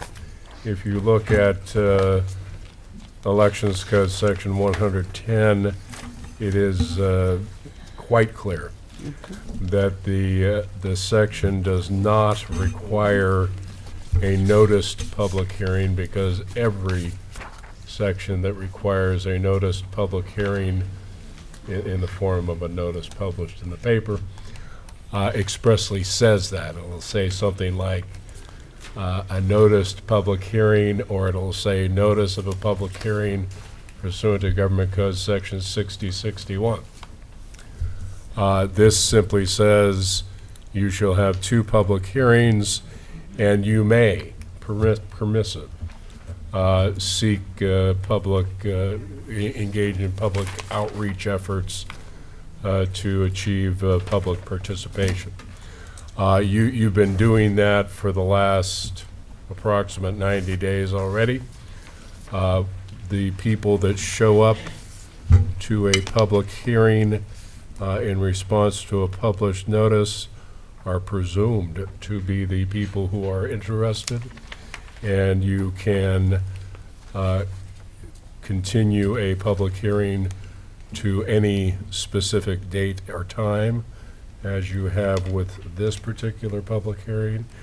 And I do believe we noted on the record at the time that our public hearing, in the event that you adopted this amended resolution, would be altered from one seeking input on specific maps of 5 districts into one seeking input on the composition of a 4-district map. So that's where we're at now. And this is the first public hearing of 2 required public hearings to seek input on the composition of a map.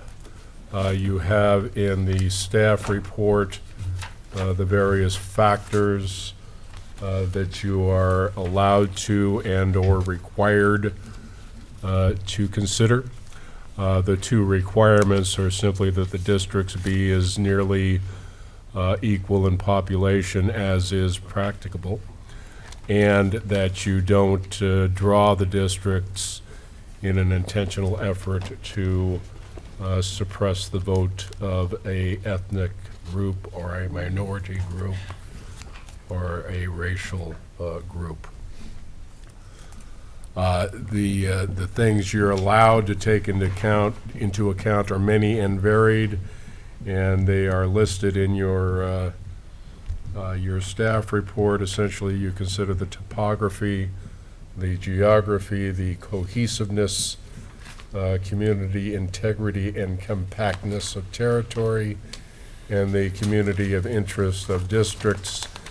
And there were a number of traditional districting principles that NDC has pointed out to you. And one is that you try to make contiguous territory in as compact a form as you can. You respect community interests such as schools, park-connected neighborhoods, rural or urban populations, city planning areas, social interest, that sort of thing. You tend to follow visible, natural, or man-made geographical or topographical landmarks in drawing those districts. And you respect any previous choice of the voters, avoiding a head-to-head contest between people who are already elected to the city council. The other thing you want to consider, in addition to the composition of a 4-district map, is the term which the mayor should serve. You have an option of having a mayor that serves 2 years or a mayor that serves 4 years. So that's a decision you want to seek input on. There's also the question of how you're going to sequence these elections. If you, for example, have the mayor at large elected in 2020, that's certainly one way of doing it, and the sitting council people can even run for that if they wish. Or you can defer that and have the 2020 election be in 3 districts only, and have your mayor at large elected in the 2024 election. So those are just the things you need to consider, and you're to invite public input on those issues. So tonight it's to get public input on the 4 districts and the mayor Correct. at large, including the composition of the districts and the sequencing of the elections for the council as well as the mayor at large. Okay?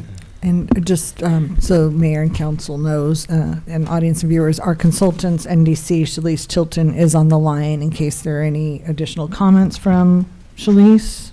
Hi, Shalice, can you say hi? Yes, yes, I'm here. I'm having a hard time hearing everybody, but I'm following along pretty well. Okay. Does she have any input? Do you have any input, Shalice? So what we're expecting from tonight is to hear from you, and thank you, Neil, for delineating all of those. But the last time you'll recall, we did identify communities of interest as I can't hear. having them Hold on. represented. I'm sorry, Shalice, you're breaking up. You're breaking up. Okay. Oh, there you go. So, meeting when we're going with this map, we talked about possible multiple representation of the barrio area. We talked about also single representation of the barrio area. Also with multiple representation of the downtown area or single representation of the downtown area. Multiple districts extending west of Highway 99. And perhaps a compact map that had north, south, east, and west. So I would want to hear from the council if those are still areas of interest for the new map, or if there's a new set of policies we want to look at in drawing the four district map. Okay, does council have any input for Shalice on the areas of interest? I would just say that if you would just draw 4 simple districts as, as even as possible, and I'd like to see just what that looks like. And I might just add, were you doing kind of a hand gesture, Well, north, just like a south, quadrants, east, west, kind of quadrants? Well, just divide the city into 4, and see what it looks like. So With- it's like 4 quadrants, north, south, east, west. Okay, Right. got it. He said yes. Okay. Yes. Yes. Does council have any other input on that? Okay, with that, it's a public hearing, so we will open the matter to the public. Does any member of the public have any input? Jennifer Earl, 1327 Peach. I spend a lot of time at the Salazar Center, the Smart Center. I help run a food pantry there, and I'm there for various other things. Those people are reluctant to come to a council meeting, but they would like to have their area be one district. They feel they have qualified people who could run. They feel that they would like to be represented. So I would like to see one map that takes that area and keeps it whole. Thank you. Anybody else have any input? Okay, with that, we will close the public hearing, bring the matter back to council. Does council have any more input for Shalice tonight? This is the first meeting, public hearing on input without the maps. Then the 2 meetings after that, as we did the last time, will actually incorporate the maps. So does council have any areas of interest they want to talk about? Okay. I think, just my input, Shalice, in terms of areas of interest, I think NCD publishes 3 maps, is that correct? Typically, yes. Okay, so I think variety would be good, putting, you could do the geometric approach, you could try the areas of interest where council members have a part of, just speaking for myself, downtown, since I work there, a part of the audio, since my heart is there as well, and spent a lot of time there. Rose, her family came from there. I've explained that many times. I think, the 3 maps should just be diverse and have a variety, as you did the last time. And I look forward to getting more public input as well on what the public wants to see in terms of the maps and what they want to see in terms of representation. Any other public input tonight? Okay, and this is not an action item. This is an informational item. So with that, we will simply move on to item 9. Thank you, Shalice, for your time tonight. Could I just let the public know the population count that they'll need to achieve? Absolutely. So the population count, I know we have several members of the public, so they'll want to have 4 districts, each with 5,930 people. 5,930. And because there are 5 seated members, there will be pairing of council members. So there will be at least one district that has council members paired. There will be an overlap in at least one district. Yes. Okay. Shalice, great. did you want to tell them when they can provide the maps? I know Neil spoke on that, So when the timing of that is? Actually, they can start submitting at any time. We will not make them available until after the council has had the second one, as Neil said. So they may start submitting any time, but they must have them in by October 25th in order for us to get them published by the 28th. Okay. So October 25th is the deadline. October 25th. Okay. By the end of business day to the city clerk.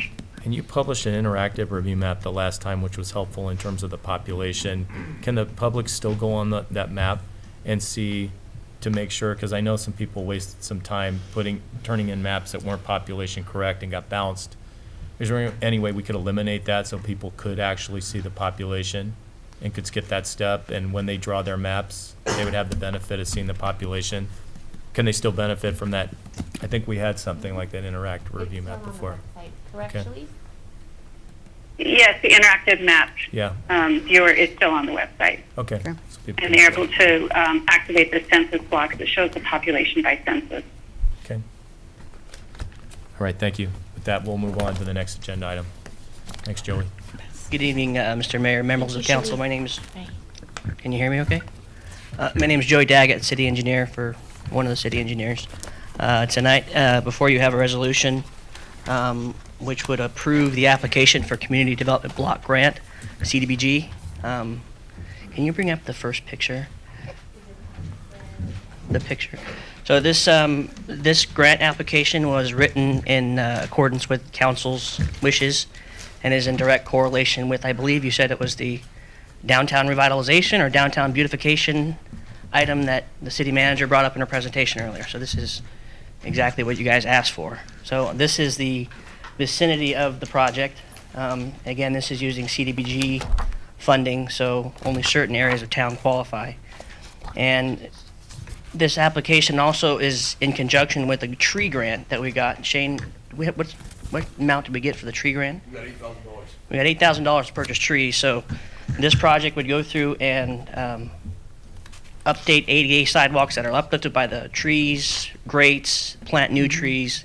It can fix the irrigation, it can fix the electrical, it just can't add any new infrastructure. Can you go to the other picture, please?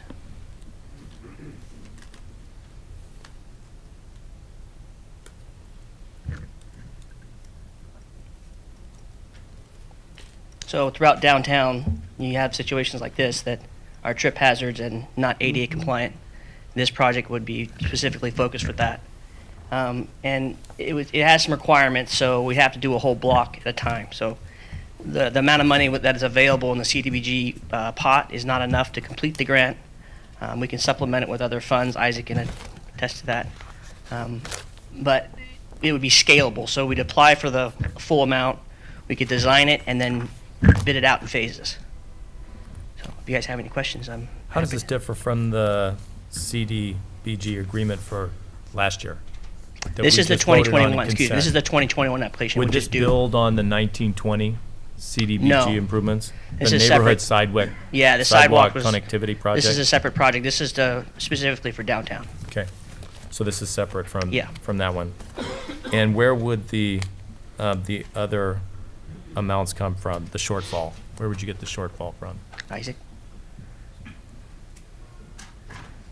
Street funds to the remaining difference.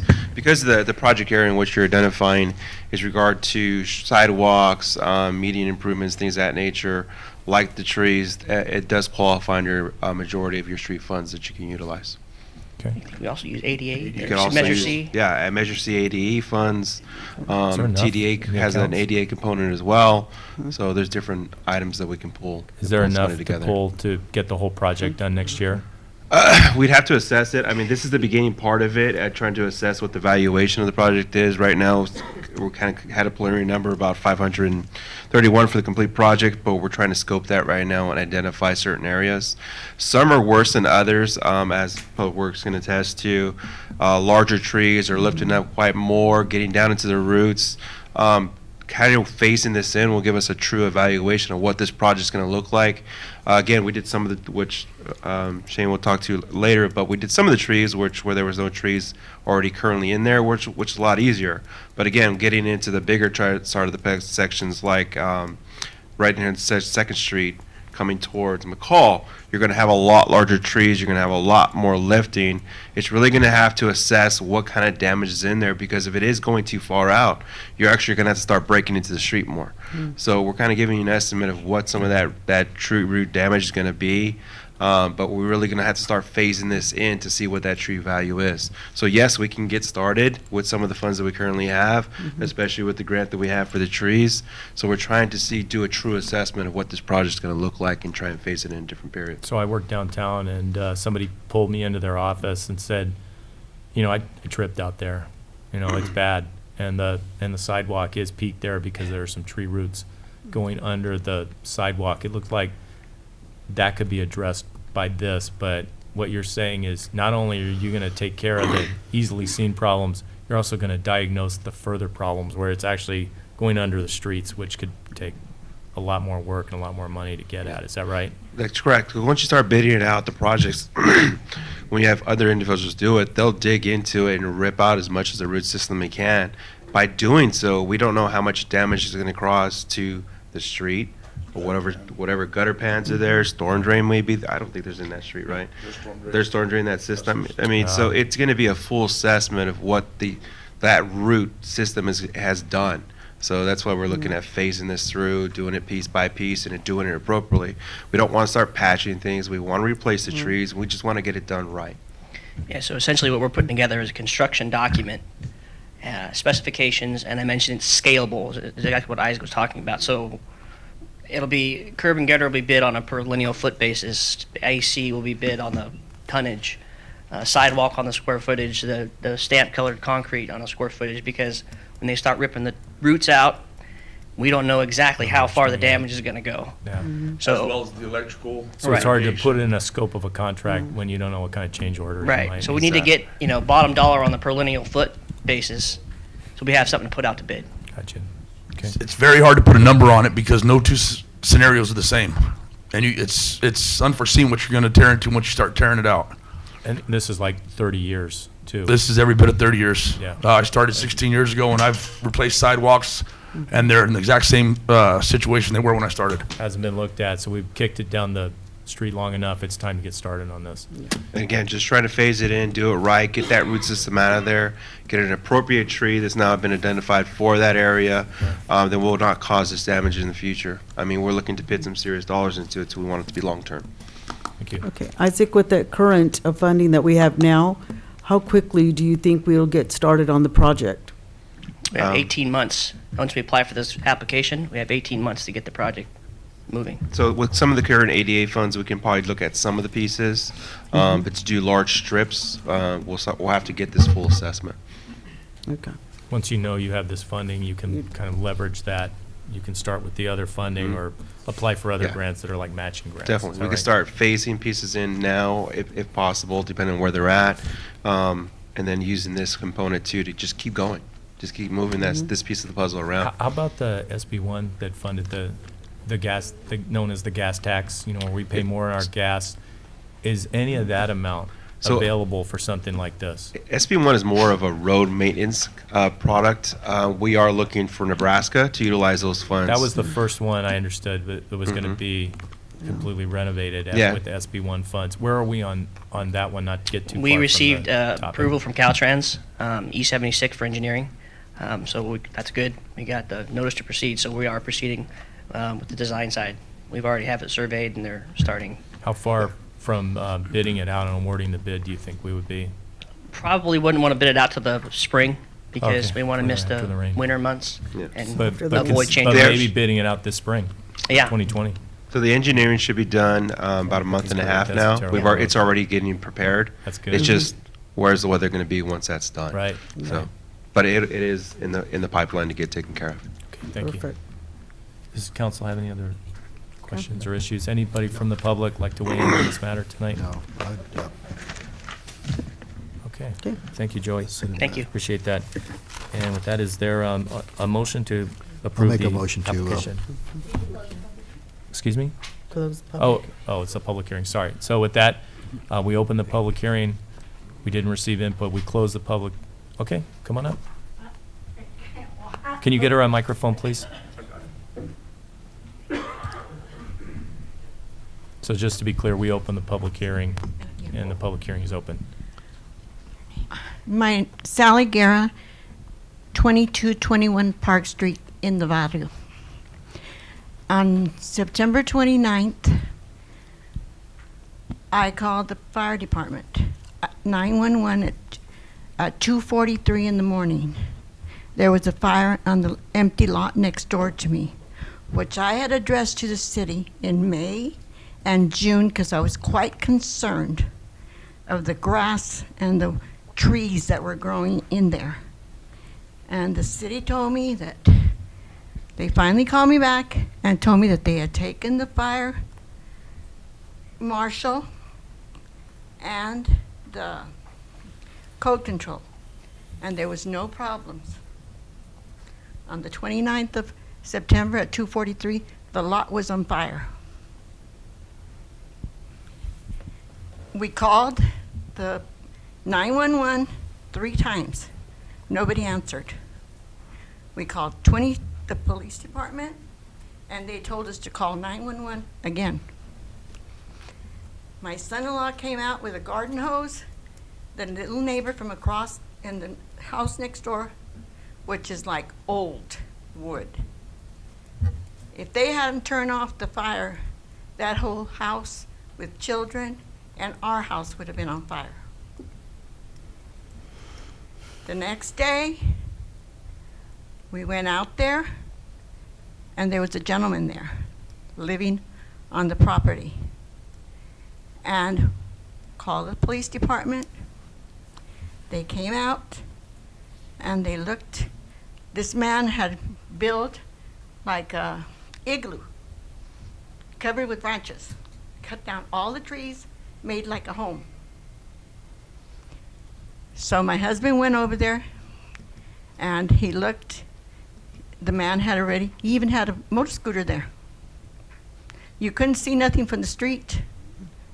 So then my husband went over to the people next door, and they told them, they were Spanish speaking, and they told them that they had called the police, but that nobody would address it. So then we called the police department again, and they came back around 2 o'clock, and they saw the fire and everything, because the fire department finally did come when they were out there fighting it already. And the police department told us that he would be out by 6 o'clock that evening. Never heard nothing. That man is still living there. He's made the place bigger. He's using 2x4s to put up the walls.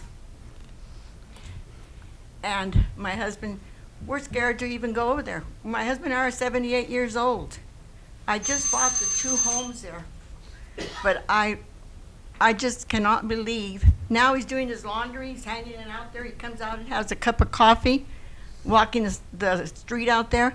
And today, I thank the code enforcer. He did call me, and he says there's legalities that I have to follow.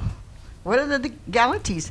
I even offered to pay to clean the place up, and they told me not to, because I would be liable, and they could sue me. What are they going to sue me for? Weeds? Thank you for your input. This is a public hearing on the downtown, on the CDBG, the block grant funding. I thought this was for this. Yeah, no, it's oral communications is coming. We'll get back to that. But for right now, we're going to need to finish this up, okay? Okay. Then we'll get right back to that. So is there any other public input on block grant funding for fiscal year 2020 through 2021? So already made a motion. You made the motion. Okay, with that, we will close the public hearing, bring it back to council. There's a motion on the floor. I will second that motion. Call the roll, please. Motion was by Councilman Avalos. Councilmember Avalos? Aye. Mayor Robertson? Aye. Councilmember Guerra? Aye. Councilmember Trujillo? Aye. Mayor Pro Tem Franco? Aye. Okay, with that, we will get, that concludes the items tonight on the public hearing agenda. We will move on to departmental reports. City Manager. Thank you, Mr. Mayor, members of council. Just wanted to provide an update. We had a council request to do a joint workshop with SKF, and we have been working on that. We've had a couple of meetings with SKF staff to collaborate on the agenda for that workshop. Okay, if we could just keep it down, please. We got the city manager. Give me a report. If you could take your conversations outside. Thank you. Thank you, Mr. Mayor. Thank you. So we have had several meetings with SKF staff in collaboration of preparing the agenda so that the workshop, we can coordinate the information that will be shared at the workshop. In doing that, Ben Munoz did share with his board the very first draft agenda. It's attached to SKF's agenda for this week, and I just wanted to let you know that was an initial draft, an internal document that we were using to flesh out our schedule and agenda for the joint workshop. It is a public document, no problem, but I just wanted to let you know that that's the first draft, and we are continuing to collaborate on fleshing that out further. So you will see that in the future. And I have had a follow-up request to, before that joint workshop, give you some more insight via a memo or something of where we officially are before the workshop, so you're not surprised by anything on there, and I don't think you will be. But I just wanted to let you know that that is out there in the public, and it will be part of the discussion at the SKF board meeting this week, which Councilmember Avalos is a member of. So thank you. Thank you. All right. It will be. City Attorney Costanzo. No reports, Mr. Mayor. Okay, Department of Finance, Isaac Moreno. Council members, just to touch base again, as the city manager reported earlier, we will be coming back on our next council meeting for the updates on the fiscal policy.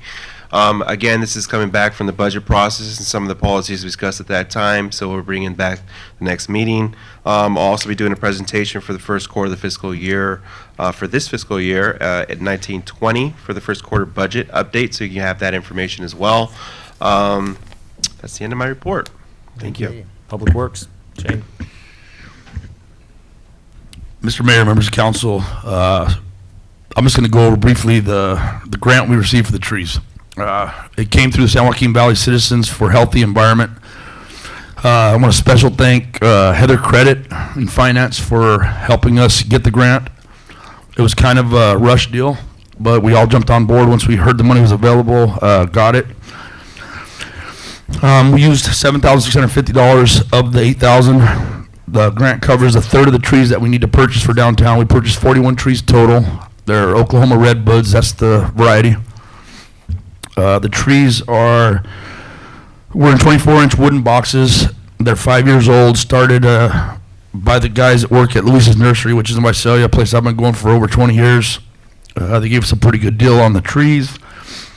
Me and a couple of my staff were out about a week ago, and we planted 12 trees, and like Isaac said, that were tree wells that were just missing trees at this point in time. Repaired the electrical, repaired the irrigation in those. So those were the easy of the job. Those were the easiest of the job, to be honest with you. I have heard comment from the public and from some of you that you guys noticed the trees have been planted, and we're all on board, and we're going to work together and rectify this problem that's been a problem for a long, long time. That's pretty much all I have on the tree grant. Are there any questions from you guys about it, or? I want to say thank you. Saw everybody saw the gang on Saturday, and just doing great work getting those trees in. And once again, this is a team effort from Teresa to Isaac to engineering to Heather Credit. It's a team effort. It's going to take all of us to get this done and figure out how to fund it and basically get it done. Appreciate your not ignoring it, taking a look at it, and taking a bull by the horns and working on that. Thank you. It just makes the town look better, makes it a better town to live in. We really appreciate it as residents of Selma. Thank you very much. Thanks. And that's all Public Works has for this week. Thank you. Fire Captain. Yeah, thank you. Thanks for having me here. Chief is, sorry. Okay. Hey, so Chief's back in, I believe, Nashville doing the fire conference right there, so he told me to go ahead and sit in. But he did want me to announce just a couple of things. Finally, the FEMA grant finally came through, and we were awarded $282,000.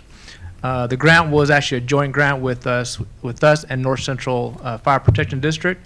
So, and was out for the self-contained breathing apparatus, or air packs.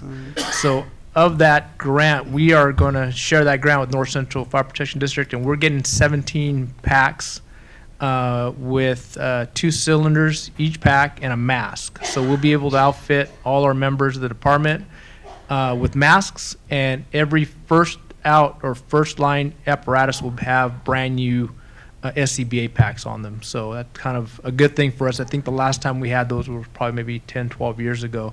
The packs that we are getting now are the MSAs, which is pretty much the top of the line.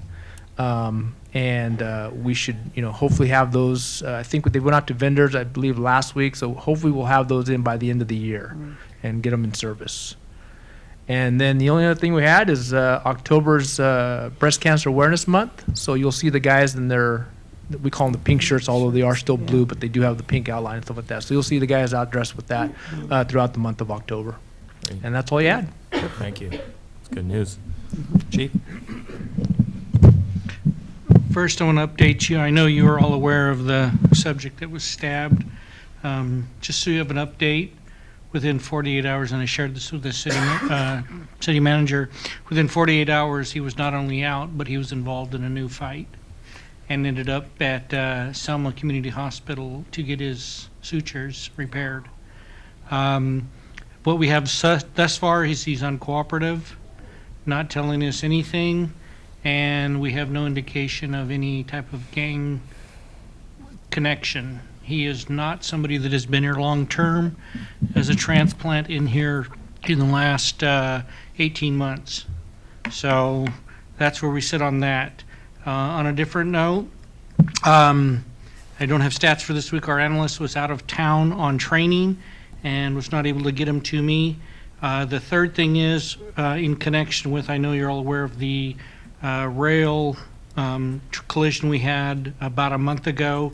In connection with something like that, we had already underway planned on September 24th, since our last council meeting, railway operation. It's called Operation Clear Track, and we worked with the railroad company, and we had 2 citations issued for track violations for people either being on the tracks or going around downed arms, and we handed out safety cards to people near the tracks, trying to avoid people wandering too close, staying near the tracks.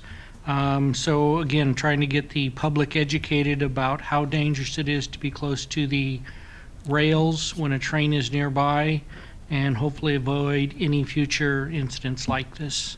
And that's all I have.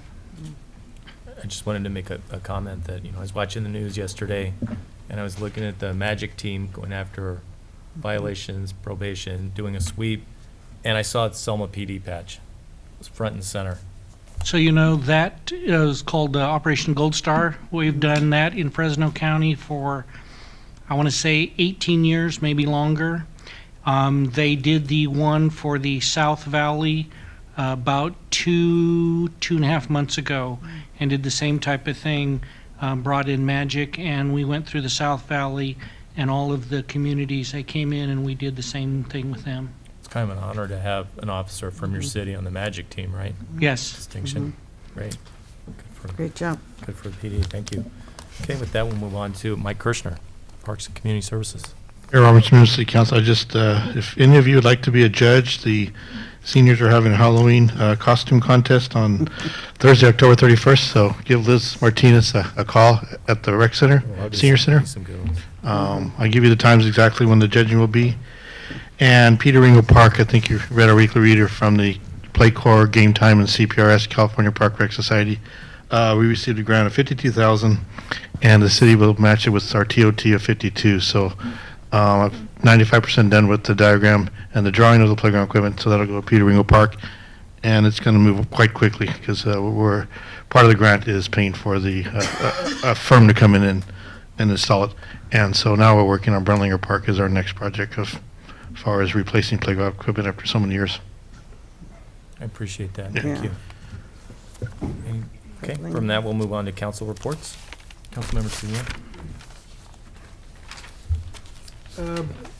Participated in the March for Jesus. That was nice. That was really good. The car show was really good. Bob, good job. That was really nice. There's a lot of people there. Participated with a coffee with a police officer. That was kind of cute. And went to our Selma Music Festival. It was great. I want to thank all the staff for everything they did in regards to that. You guys did a wonderful job, and heard from many promoters that were there. And a lot of them told me you guys were a class act. I want to mention you guys did a really good job. The entertainers, the promoters from the entertainers told me you did a really good job. Our staff, you guys did a good job. I'm really pleased, and I want to let you guys know that you guys made a statement in this community and the communities surrounding us that we could have these kind of events, and we could do well events and no problems. So thank you guys from my bottom of my heart. And you guys were a first class act out there. I really thank you guys. Okay, that's it. Thank you, Councilmember Guerra. Okay. I was invited to speak at the Eric White third grade election. They had their own election, and it was really near and dear to my heart because I attended Eric White School when I was younger, and I went to third, fourth, and fifth grade, or sixth grade there. Also, I attended the Wilson School Carnival, which was really nice. I attended the chamber mixer at the Noble Credit Union. I attended an event called the Savor for Flavor for the American Cancer Society. And I attended a fundraiser for Dinuba Unified that is put on by one of my neighbors, Manjeet Dale, and they do a really outstanding job. Also, I would like to invite the community and all the citizens for our 7th year annual Tejano Country Music Bash. It's coming October 19th, and we have tickets for sale. They are going quickly, and it is one of a great event. Again, I'd like to kind of also state to our public works, our staff, they do an outstanding job. And along with that, the sponsors. They've been sponsoring for 7 years, and without them, we wouldn't be able to put events on like this. So again, I want to thank the sponsors. So I hope to see you guys out October 19th. Thank you. Thank you. Councilman Avalos? I, excuse me. Yes. Boy, I need some water. No, I didn't get a chance to attend March for Jesus. I was rerouted somewhere else with a presentation, somebody in our community, but I actually came back and attended the carnival for the for Roosevelt, and then I came back and actually they had an event at the at fair, opening event, Fresno Fair. Oh, nice. Opening event, and I represented Selma there as well. And then this Sunday was Selma Day in Sanger. I was there at the at the track. Believe it or not, that was a good event. And I also I got to thank Myron Dick. Myron, I came in Sunday. You had a team, a tactical team in your area already, part of that plan we seen up there, and I commend you. I thank you. I tell you guys thank you very much, and tell the guys that came in. I know some of those guys, but you probably can see them more than I, and thank them for what they do. Okay, they have a different hard job to go to the assailant and probation operations, and they put their lives on the line because you don't know what to expect in a situation like that, and I admire them. Okay, and as far as the crime stats, you're on top of it. Tell your staff that they're doing a good job, because it's not just one person, it's everybody. I thank you. And as far as the fire guys, hey, you guys are on the go all the time, man. I got to give you credit. That new four-wheel vehicle you have now, it's well used, believe it or not. I see it up and down. And all the equipment that you're training, all this equipment you're bringing to the city, new technology, it's good. It saves lives, and it prevents things from happening dramatically wrong. So I commend you guys. I thank you, because between the police and fire, you keep the city safe and checked, but also the public, the people that work for the city, all the way from our staff, city manager, all the way down. They're just as important as anybody else, because without them, the city doesn't roll. Okay, thank you very much, guys. That's all I got to say. Thank you. Mayor Pro Tem Franco. Like the rest of my colleagues up here, I want to commend Public Works for the work they've done, even at the park, but not just throughout the city, as well as the police department and all city staff who have really been giving back to the community. It's just heartwarming to see that. Teresa, in regards to city items, on the intersection of all Orange and Mill, I guess Consolidated cleared the canals again, and they always leave a big pile of rubbish right there. I know they meet I think the first Wednesday of the month, like at 1 p.m., maybe we can stop by or give them a call and say, hey, can you come pick up your trash? CID? Yeah, CID. And that's it for now. Thanks. So we're, the Mayor Pro Tem Franco and I will be meeting with the city manager next week to discuss budget issues. As we know, the state senator Hurtado wants us to go to her office with budgeting requests earlier than later this year. So that'll be happening. It'd be nice if we could get the whole council's input on budget issues too, because we've got some time. We're starting really early before we get involved with the grant writer and the lobbyists. It'd be nice to have council input. I attended the chamber mixer at Noble Credit Union. They don't have that cash box anymore that they had, but it was still a good time. Attended the Savor the Flavor event, tasty event for the American Cancer Society and Relay for Life. That was very nice. Good food. I got to play a game of 8-ball at the senior center on their new pool table with Parks and Rec community director Mike Kirshner. We lost to the Sharks there. They took us, just barely. Yeah, we had 6 balls left. And I want to thank Mike Kirshner for making the effort to get a pool table, a new pool table, and a new large flat screen for the community center. Yeah, It's the senior center. If I can, make sure to thank Walmart. Walmart donated for the community fund. Thank you for the source from Walmart for that. And then I went back and I watched bingo at the senior center last Wednesday, and they get a really good turnout. It's really nice to go out there and visit with our greatest generation and go out and speak with them. It was a really nice time. They're great people. I also was invited with Councilmember Garrett to speak at the Eric White School, their 3rd grade election. The 4 candidates all did a good job, but the one who got the most applause said that his platform was eliminating homework altogether. So he was gonna win on that one. I'd like to say thank you to Councilman Avalos for his generosity in giving out Fresno Fair tickets to the hardworking volunteers at the Second Chance Animal Shelter. I cleaned the kennels last week, and we got 3 more dogs to rescue and an adoption, so it was a really good week, and 2 pit bulls and a husky, so that's very tough. I attended the annual carnival at Wilson School.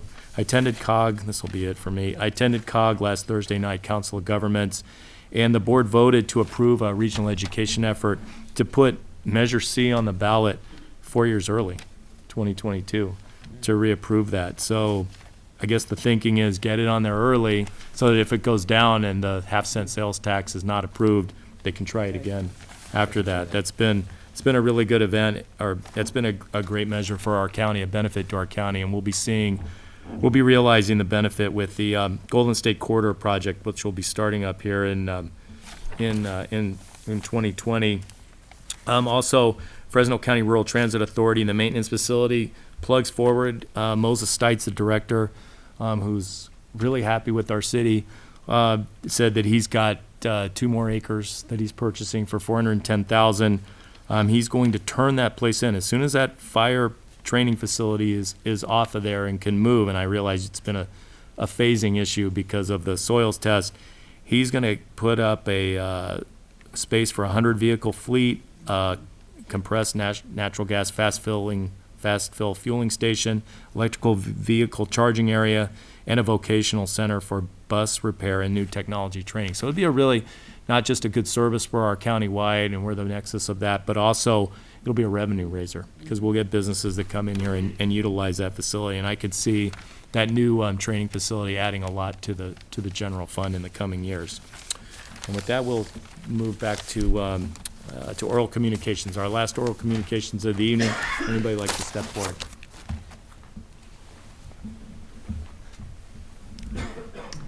Shar Tucker, 2411 Country Club Lane. I just have a question about the homeless encampment that seems to be growing there off of West Front when it comes into Highway 99 right before Highland. Are we doing anything about that? I know it's been identified. City Manager, can you respond?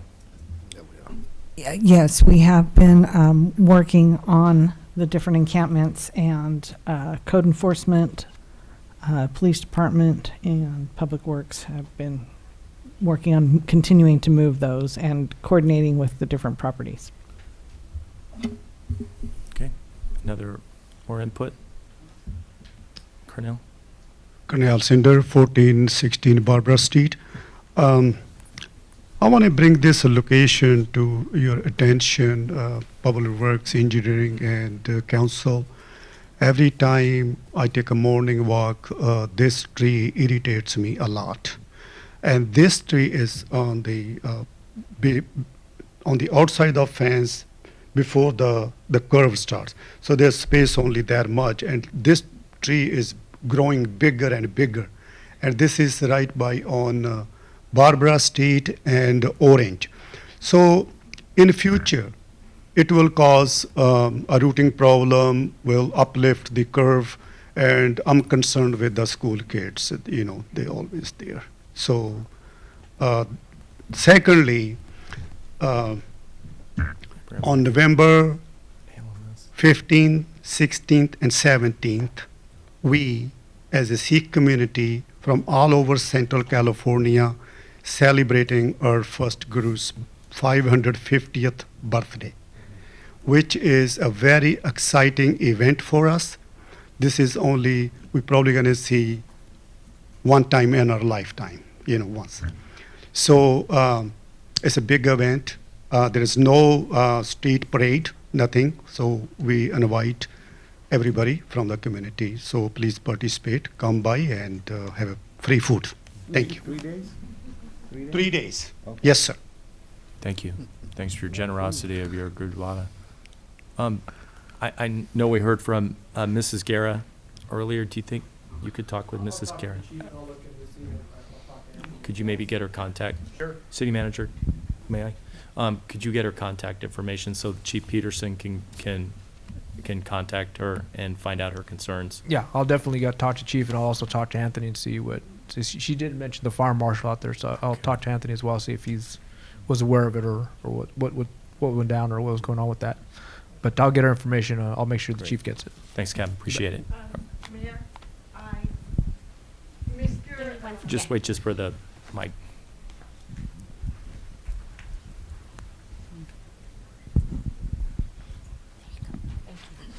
Javier called me before I left to tell me that they know what's going on and they've seen it. But I told him, I said, well, then what's going to happen? And he says, we have to follow legalities. I says, okay, you have to follow legalities, but what happens to us? We're into the 7th day already of this happening. He says, we have to wait until Thursday. This gentleman that's living there has brought somebody else in now. Well, before we left, his laundry line was hanging, and he was hanging his clothes to wash with a laundry tub. We don't sleep at night looking out the window. And I have pictures of the fire so you can see how close it was to my house. My car could have burned. The people next door in the corner lot could have died. They have children. And that house was there since I was a little kid, because I went back home 9 months ago. I bought 2 houses over there. Everybody told me, why are you buying in the barrio? I said, that's where I was raised. And I'm going back home. I lived over here on Mill Street. But you know what? It was time for me to go back home. But it's not the barrio that it was before. People that live there own their own homes. Everybody, you can go down the streets and find out that all the people that do have homes there, they don't own them. They don't live there. I've already asked. They're renting them. And a lot of the people that live there live the way they live because they're scared to say anything. All these people, I don't know, they can't get a hold of the people that own next door to the lot where I'm at. I told Javier, I told him, okay, he didn't obey you. He came in, yeah, he bought a tractor, smashed the weeds down, left everything standing up, the trees and everything. So all this could have been, and how many lots there are over there like that? A lot. So I'm just concerned. I'm going to wait till Thursday and see what happens. And if it doesn't, then I'm going to have to do something. And I'm disabled, and my husband's 78 years old, and we're even scared to go out to the patio because we don't know what this man's going to do. He comes out with a cup of coffee like he owns the property. So that's what I have to say. Okay, thank you for bringing our attention to that. Could definitely follow up with that. Sounds like a life safety issue. Okay, with that, is there any more input? Good evening. My name's Lori Perez. I live at 2335 Park Street. I also live next door to an empty lot, and normally every year I talk to the owner and he'll come in and with a big mower and cut it down, but I prefer that he disc it. He doesn't disc it out. And so I pay someone I have a key to the lock, and he knows I go in the property, and pay this guy to do a fire line next to my fence so I can keep the weeds off my yard. Also, the people who live on the other side of that property, they have some made-up sheds that they rent out. There's dirt floors. There's no toilets in these little rooms. So what they do is they use buckets and then throw it over the fence to the empty lot. So, and the owner's son came during the summer when they got the letter. I think they get a letter every, twice a year to disc the properties. And, he found that bucket full of feces, so he threw it back over there. And there used to be a wood fence. I don't know why they took the panels of this fence down and just put up boards, which makes it look tacky. So through Amazon, I have a chain link fence, and I didn't like seeing that. I didn't like seeing the weeds, so I ordered this 100-foot screen that you put on fences, just so I don't have to see that. And I'm going to talk to him again, see if he will disc it out, disc the weeds, because it just looks tacky. And those people just throw trash over the fence into the property. And that, it's not healthy. It creates mice, cockroaches, whatever. Yeah. And so, I don't know, I'm going to talk to Javier. I don't know who sends out these letters. I know he said he gets them from the city twice a year. But maybe you could go 3 times a year to keep these properties clean, from the weeds. Because I know on the 4th in July, I'm always on him. Hey, you got to disc it out, disc it out. Because on that side of town, they're always doing illegal fireworks, and I'm always afraid of a fire.